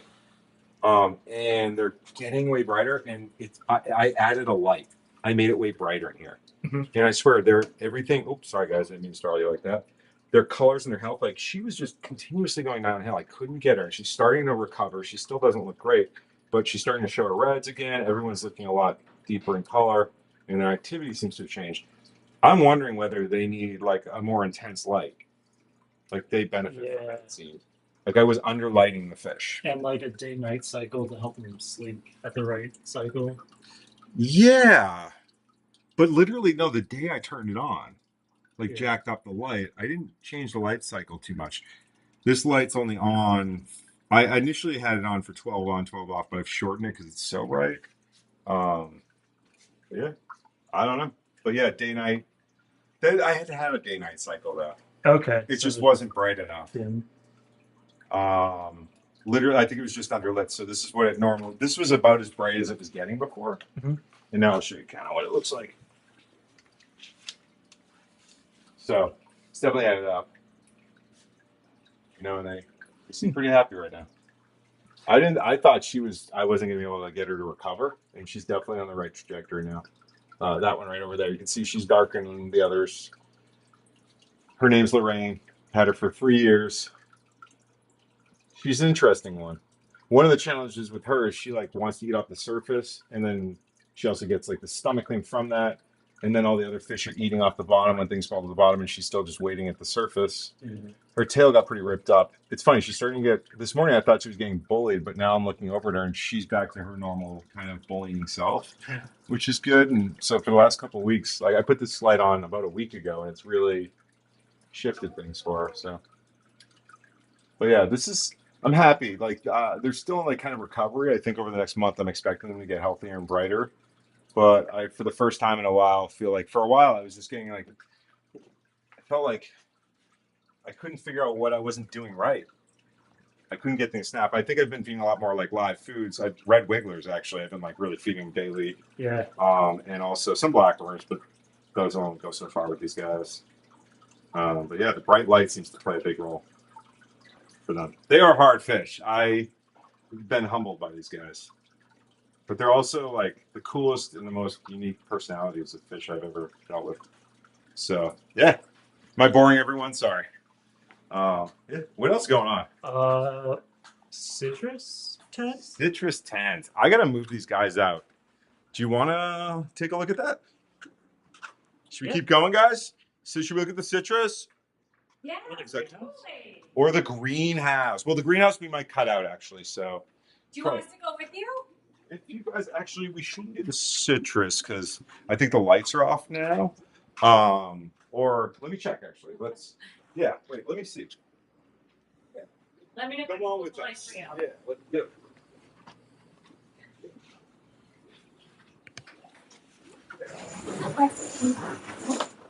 All right. Is it good to look at? Yeah. Oh wow. So I think they're doing better. This is another thing. These and the discus are plants that I've just really struggled with. And I don't know what's going on with this guy. Like, why are you still? Everyone else had been looking like this. Crazy enough, this Meyer lemon right here, I thought I was going to lose that. I was like, you're dead. And these leaves have all just popped up and they look beautiful within the last week. I still don't like how yellow and splotchy they are. I was really struggling to get them right. I started pushing like more acidic waterings through, and then I did a top dress, covered it, and rice hulled it, and that seems to really be putting them in the right direction. I gotta say though, I am considering bringing them home and putting them on my deck for the summer. But sometimes just getting some time outside can really do a lot of wonders for a plant. Probably need a foliar feed of something if they're like leaves are still yellow in some spots and Yeah? growing out. What should we do? Do you want to do a foliar feed of like maybe CalMag with iron? Yep. Yeah. The little CalMag iron. It's kind of something, you know, with the iron, like with the different chelates, right? Yep. Do those help with the calcium and the magnesium uptake? Do they impact that at all? Like having that within the mixture? Like, is the iron with the chelate impacting the calcium and magnesium uptake? That's what I'm asking, I guess. If anything, it's making it fewer of the molecules take up, because I think what happens is different ions. Oh, the audio might be rough here too. You might want to go because I just realized the fan. Oh yeah. Maybe we should go I back. think it like kicks off an ion and then like a different one gets held into the chelate. Yeah. So it might change the absorption of the calcium magnesium, but you're already adding so much. I don't think it's like. I think it's negligible. True. Yeah. Okay. So it would potentially basically push away or bind up, push off. Probably bind up a calcium. To the chelate, would the chelate attach to the calcium? Yeah. And would that 2+. so would that then help the chelate would help the plant then take it up? It's helping Or the. I think it's just like like how your blood cells can sort of grab oxygen or CO2 and kick them off and grab them on. Yeah. It can do that with iron or any sort of like positive ion that has like the 2 charge. God. All right. Oh. All right. Sweet. Thank You guys want to see the pea poppers? Yeah. All right, cool. Some of them. Here, let me just turn the light back on. And I moved about a little more than half of them in here. Let's turn this up for a sec. And man, these guys are doing awesome and just eating away. So I should Windex this before, but you can see they've learned very quickly that we feed them, and they just immediately come to wherever I am. So they're right now right in front of the camera, probably. As you can see, yeah, we got to put a lens on that. Unfortunately, the filter's tough. I'll show you the other guys though. Yeah. You want to feed a little? Yeah. I mean, it's so much fun to feed them. Okay. But I was just gonna. No, let's do it. You can Yeah. Amanda, yeah, you want to take a crack at it? Let's Oh get yeah. you. Oh no, I just want. No, I love that. Patrick, I don't know if you can see in here. They're hard to see. These teeny tiny black strings are the black worms, and when I jostle the water, they're gonna get out of dodge. You gotta go quick once you see them. And then let's see if we got any in here. Okay, yeah. How's that look? Yes, see those little black things squirting around? So we're gonna feed those. Let me do one more. Whoop. It is so satisfying to feed these guys. And The best then part is you don't even feel that bad about it because when you suck them up, they break in a half, and the remaining half just propagates basically. oh, there's one right in that bottom area. Here, you want me to grab some? Yeah. Oh, did no, I got a bunch. I just was trying to make it so. I was just trying to make it so that they could see it. Yeah. There's a But- rock stuck in there. Oh, maybe that's what's making this seem more difficult than it Check that is. out. Look, watch this. Here, you got You go want to for see it. something? Yeah, So go for they're it. all sitting up right now. Oops. Oh, I got it. oh. Watch this. Okay, yeah. See where they're hiding. Watch this. They're all in. Did they all jump out? Now there's a bunch in here. There's a bunch in there. Are there? Cool. Yeah, so I sucked some up, but watch this. If we take this guy, Yeah, go just go. pop this Yeah. in, I'll grab more. a little treat. Fall out of this. I didn't know they go into that. That's Oh yeah, look how many there are actually. I might have taken a little too many. Yeah, I don't mean to harvest that many. Like that's like wow. All right, so we're just gonna get a moss ball. so. There's too much in that one moss ball. I don't want to feed that many because I want to make sure I kind of keep the colony going. Not sure if you can get that, but I'll put these guys. You want to feed this to the other guys? Yeah. Perfect. And here I got a few in here. So a little worm moss ball. You guys, They're all these poppers are so cool. They're so cool. And they're doing so great. I've seen them like they've just been growing. They're doing good. It's good to see. I love it when they're, an animal. Oh my gosh, look at that. Look at how many were in there. Look at, see, they know that this is the, whoop, look. Yes. Oh, it's a party. Yeah, if you put that down. Just make Oops, sure I sorry. got 'em all. You gotta put that line towards the front. That'll make it easier. For Pea you. buffers are super neat because they are a pea-sized predator. And what's important to know about that, in case you want pea buffers in your life, is that they're truly a predator. They don't want to eat fish food. They want to hunt for things like blackworms, snails, small shrimp, like you gotta feed these puppies. That's really what they want. Oh, good Does job. mean do it all week? Yeah, well, you know, today, why not do Now's it now? definitely the time. And They're they're definitely just not afraid of us. so cool. And they're true puffer fish. Patrick actually got a 1 in a million shot of one of them being attacked by another one and puffing up into a balloon. And it was simultaneously hilarious and fascinating. Yeah. It was so cool. I feel like these guys, they're also smart, right? Like my angelfish, as much as I love them, I've hatched them and I've fed them twice a day for 1,000 days, literally. Yes. For 3 years. Watch this, right? If I walk over, they do not know. No, they know. No, they can kind of do. Watch this. Watch this. Ready? These guys, they'll get startled. Oh, all Hey, right. friends, I've only fed you 50 million times. Okay, they're starting to get okay. But I moved them to a new tank and they started getting fearful. Yeah, now the pea puffers, they're like, day one, feed me. Watch this. I'll walk over here. Hey, little buddies. Look at them all. And they're so neat because they school in little crews and then they'll break up and do their own thing. They're really interesting and kind of have this complicated social dynamic where sometimes they're getting along, sometimes they're a little territorial.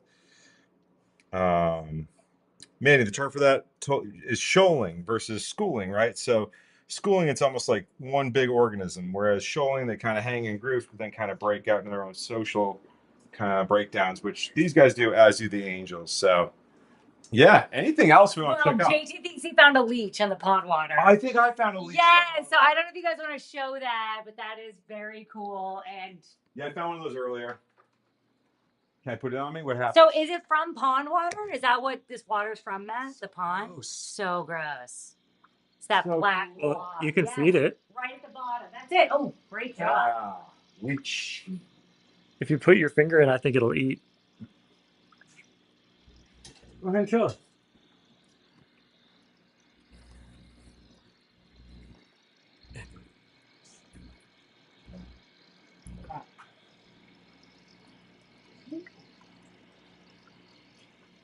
Come here, leech.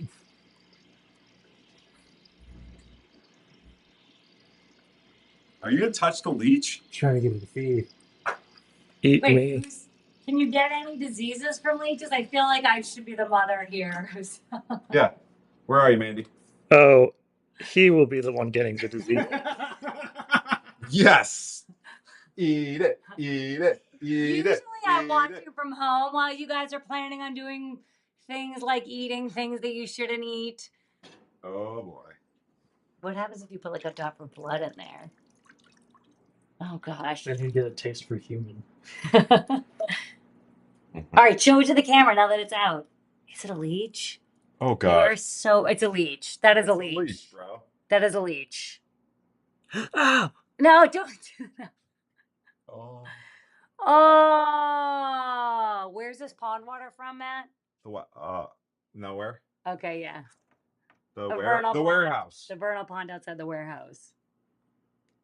A pond. It doesn't matter. Any pond. Yeah. I actually don't know that I put pond water in there. Oh, it, That, to be honest, like I don't know where that came from. Could it have come with the bloodworms? Yeah. Because did I've they seen a grow few, to be honest. leeches with the bloodworms? Probably not on purpose, but they probably have them growing in a pond or something. Because I definitely have seen a few in there. God, it's that is so That's gross. cool. Look at the way it moves. Wow, that is gross. Yep. I forgot I don't love it. my mom gave me a little. An old bag of coffee grinds. Yeah. Yeah. Oh my gosh. Do you think the pea puffers will eat it? Yeah, let's put it in the pea puffer tank. That is the responsible thing to do with that. Less eating and seeing if it'll attach to your hand, more feeding to a tiny pond predator. Oh, look at how excited this guy is right out of the gate.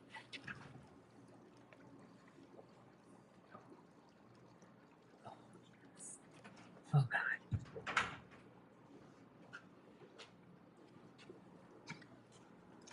They're all hesitant. They're all hesitant. It's so big. Oh. And now we just have leeches in the pea puffer tank. Do leeches ever go after fish or too slow move, too fast for them? Probably. I know you can catch turtles with them on them and stuff. That's fairly common. I don't think I've ever caught a fish with a leech on it. I don't think I have one. Did it eat it? Nope, went right to the bottom. So what's he gonna do? Is he gonna stick onto a fish now? That's what I was just asking. There it is if you want to get it out. JT. What have you done? We should chat JT. Will my pet leech eat my pet pea puffer? Yeah, not the other way around. Well, it's right there if you want to scoop it up. No thanks. I mean, what's Is it gonna okay happen to leave it? Oh, just live in the substrate, right? Yeah, probably. It needs to eat something, right? That's true. It does. Will a leech attach to a pea puffer fish? Oh, he's doing the worm. What have you done? That is wild looking. Will a leech attack a pea puffer fish?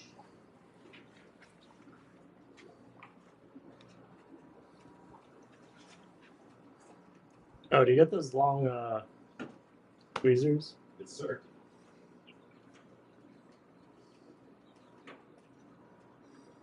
There you go. What are we hearing? What are we finding? If a leech is present in the same tank or pond and it's hungry, it might try to latch onto a pea puffer, especially in low flow or still water environments. But it's unlikely and dangerous for the leech because pea puffers are aggressive hunters themselves and could potentially eat the small leaf. The puffer might bite or kill the leech before it can attach.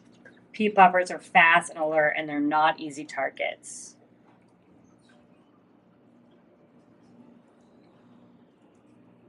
Yeah, it says you should remove it.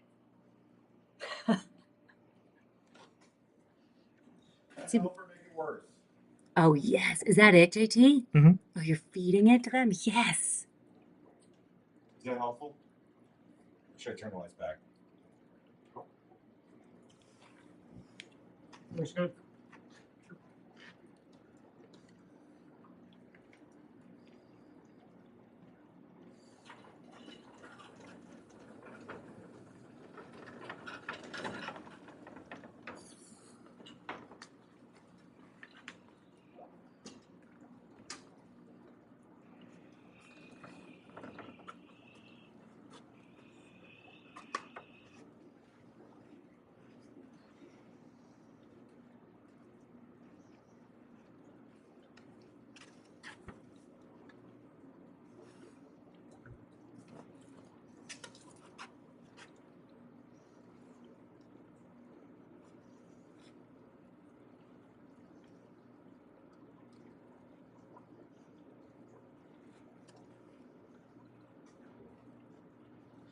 Which angelfish would eat it?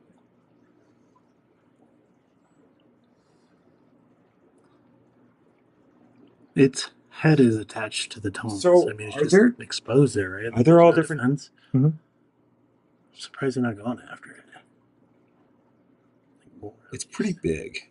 Yeah. I think it's too big for them. We've seen these guys slurp down worms, though. I don't Yeah. know. Now? I'm like, You make it look eh. more dead, maybe because it's attached to the tongues. It looks more.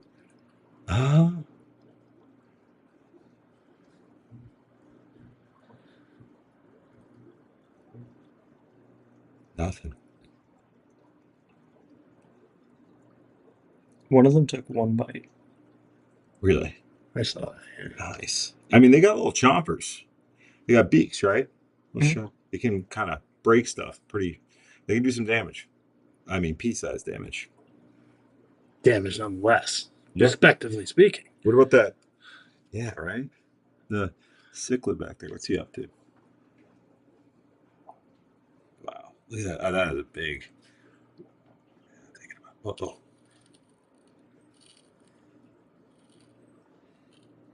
You must catch the leech. Hell yeah. Good. Oh, boy. That's gone. Oh, boy.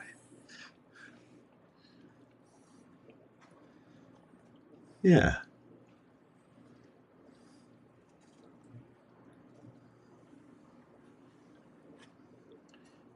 leech.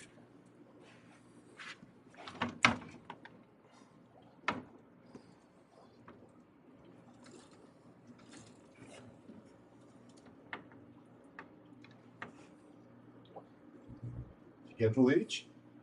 Oh no, it's a rice hole.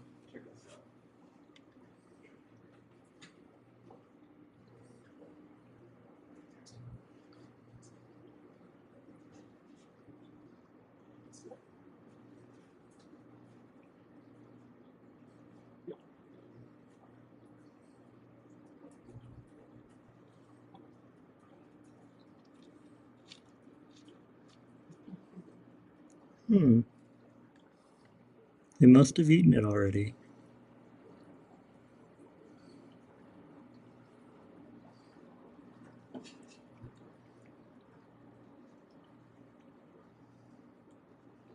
I don't know.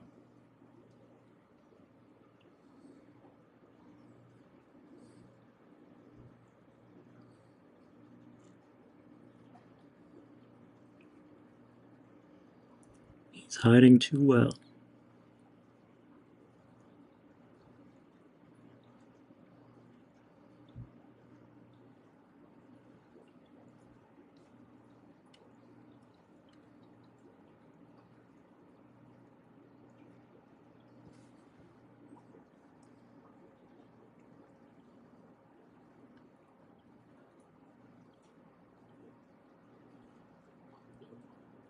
I guess I'll just have to leave my arm in here and see if he grabs on.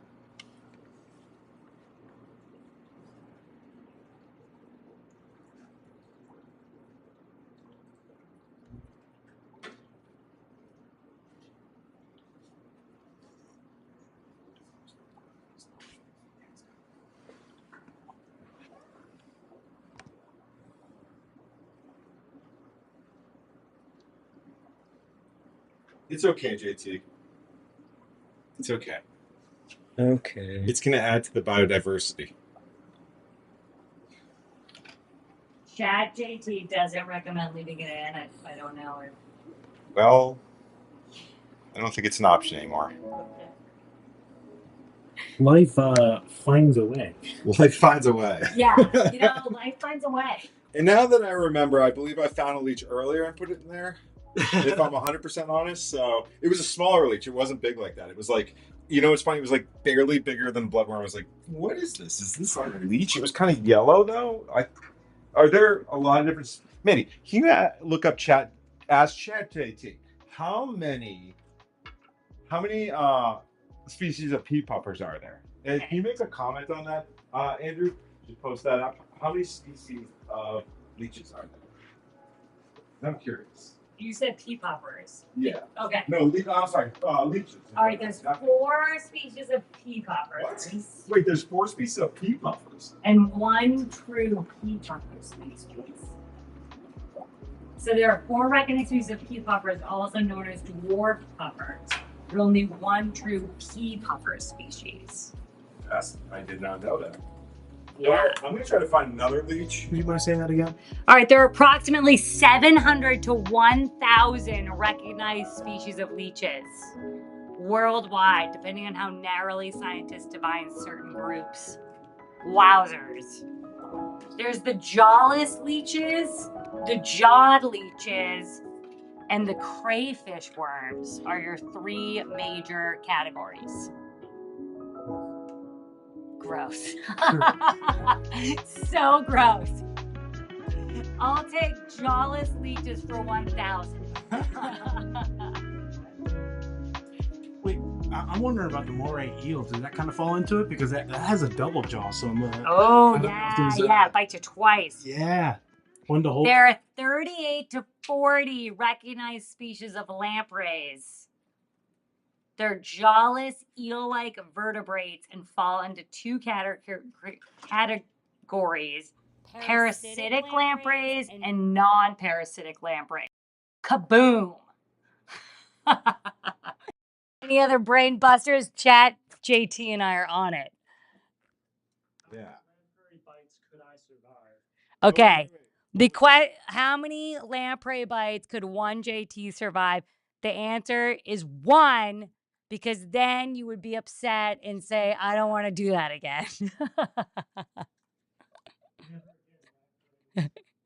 That's the last time. Wait, so Am I being too loud? Or not loud enough? how many species did you say of leeches there are? Leeches is up to 1,000, depending on your taxonomy. Species of leeches. Yeah, 700 to 1,000.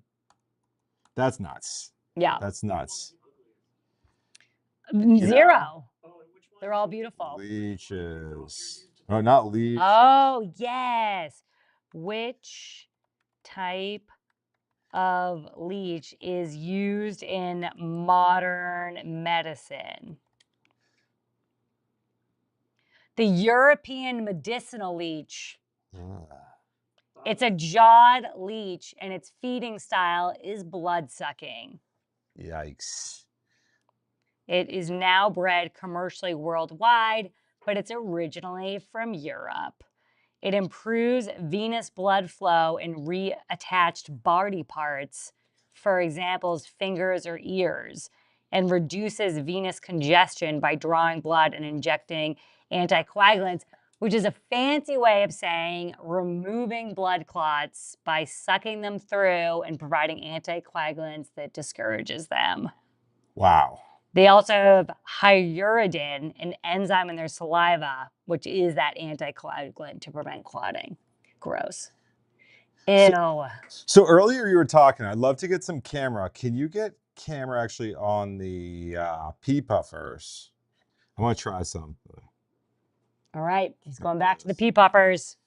I want to do something cool. Let's see if we can get this. Source camera. And then, why did that not work? Oh, look, we got 2-inch plan. What are we doing? There we go. So, how many species of pea puffer did you say there were? 700. Oh, pea puffer, 4. There's 4 dwarf puffer species, but only 1 true pea puffer species. Wow. And so what are they? Can you, I should pull this up. Yeah, I can pull it up for you. I'll tell you right now. So the... Tell me everything. Teach me about pea puffers. I'm going to type it up and add the comments. So all right.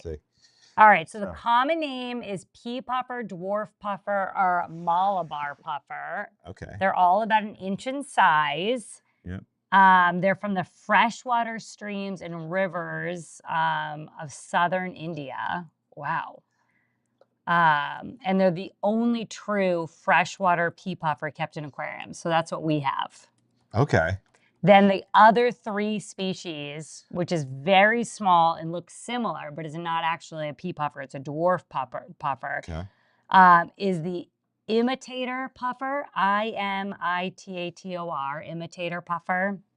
The red-eye puffer. Oh, wow. That's like literally, it's like genus species is Carnotetraodon imitator. Yes. Let me try to... And then the red-tailed dwarf puffer is the 3rd. Let me pull that up. I'm going to type that. Well, species of pea puffers. Anyone out there want to see anything or have any questions? So this is the species. I'm going to pull it up. Oh. I'm really enjoying this like nighttime aquarium mood lighting. I look like I am in a pea puffer tank. Yeah. I mean, I'm into it.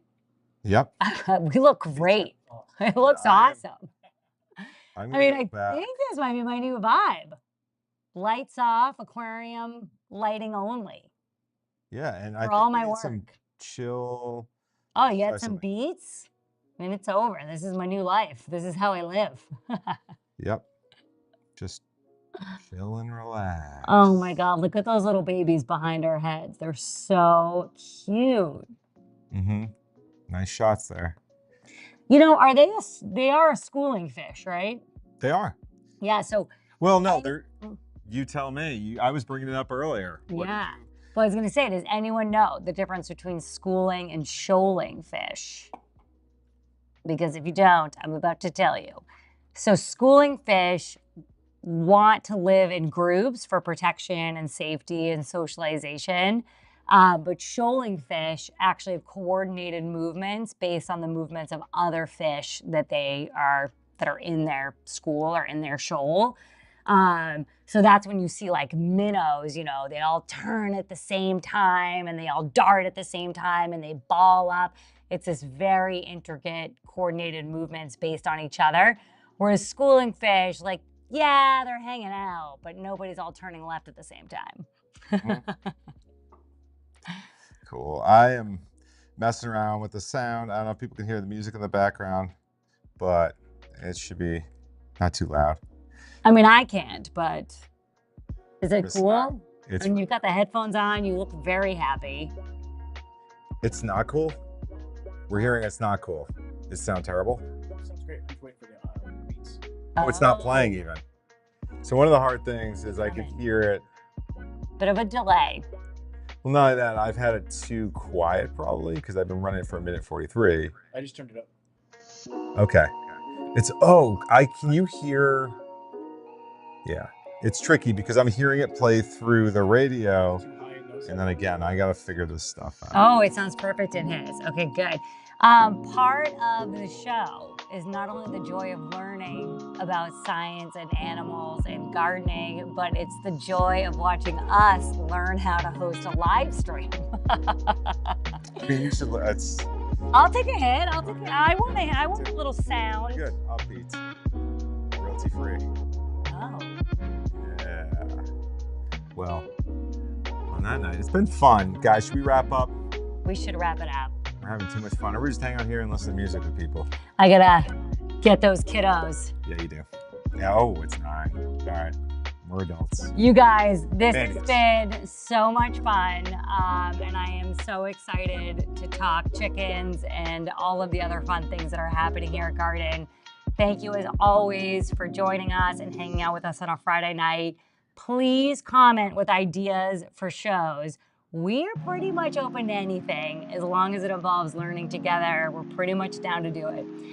So be sure to let us know what you'd like all of us to talk about. Anything else to add, Matt? Yeah, well, I'll see everyone next Friday to continue nerding out. I love great it. weekend. Good night, everyone. Happy weekend. Good night.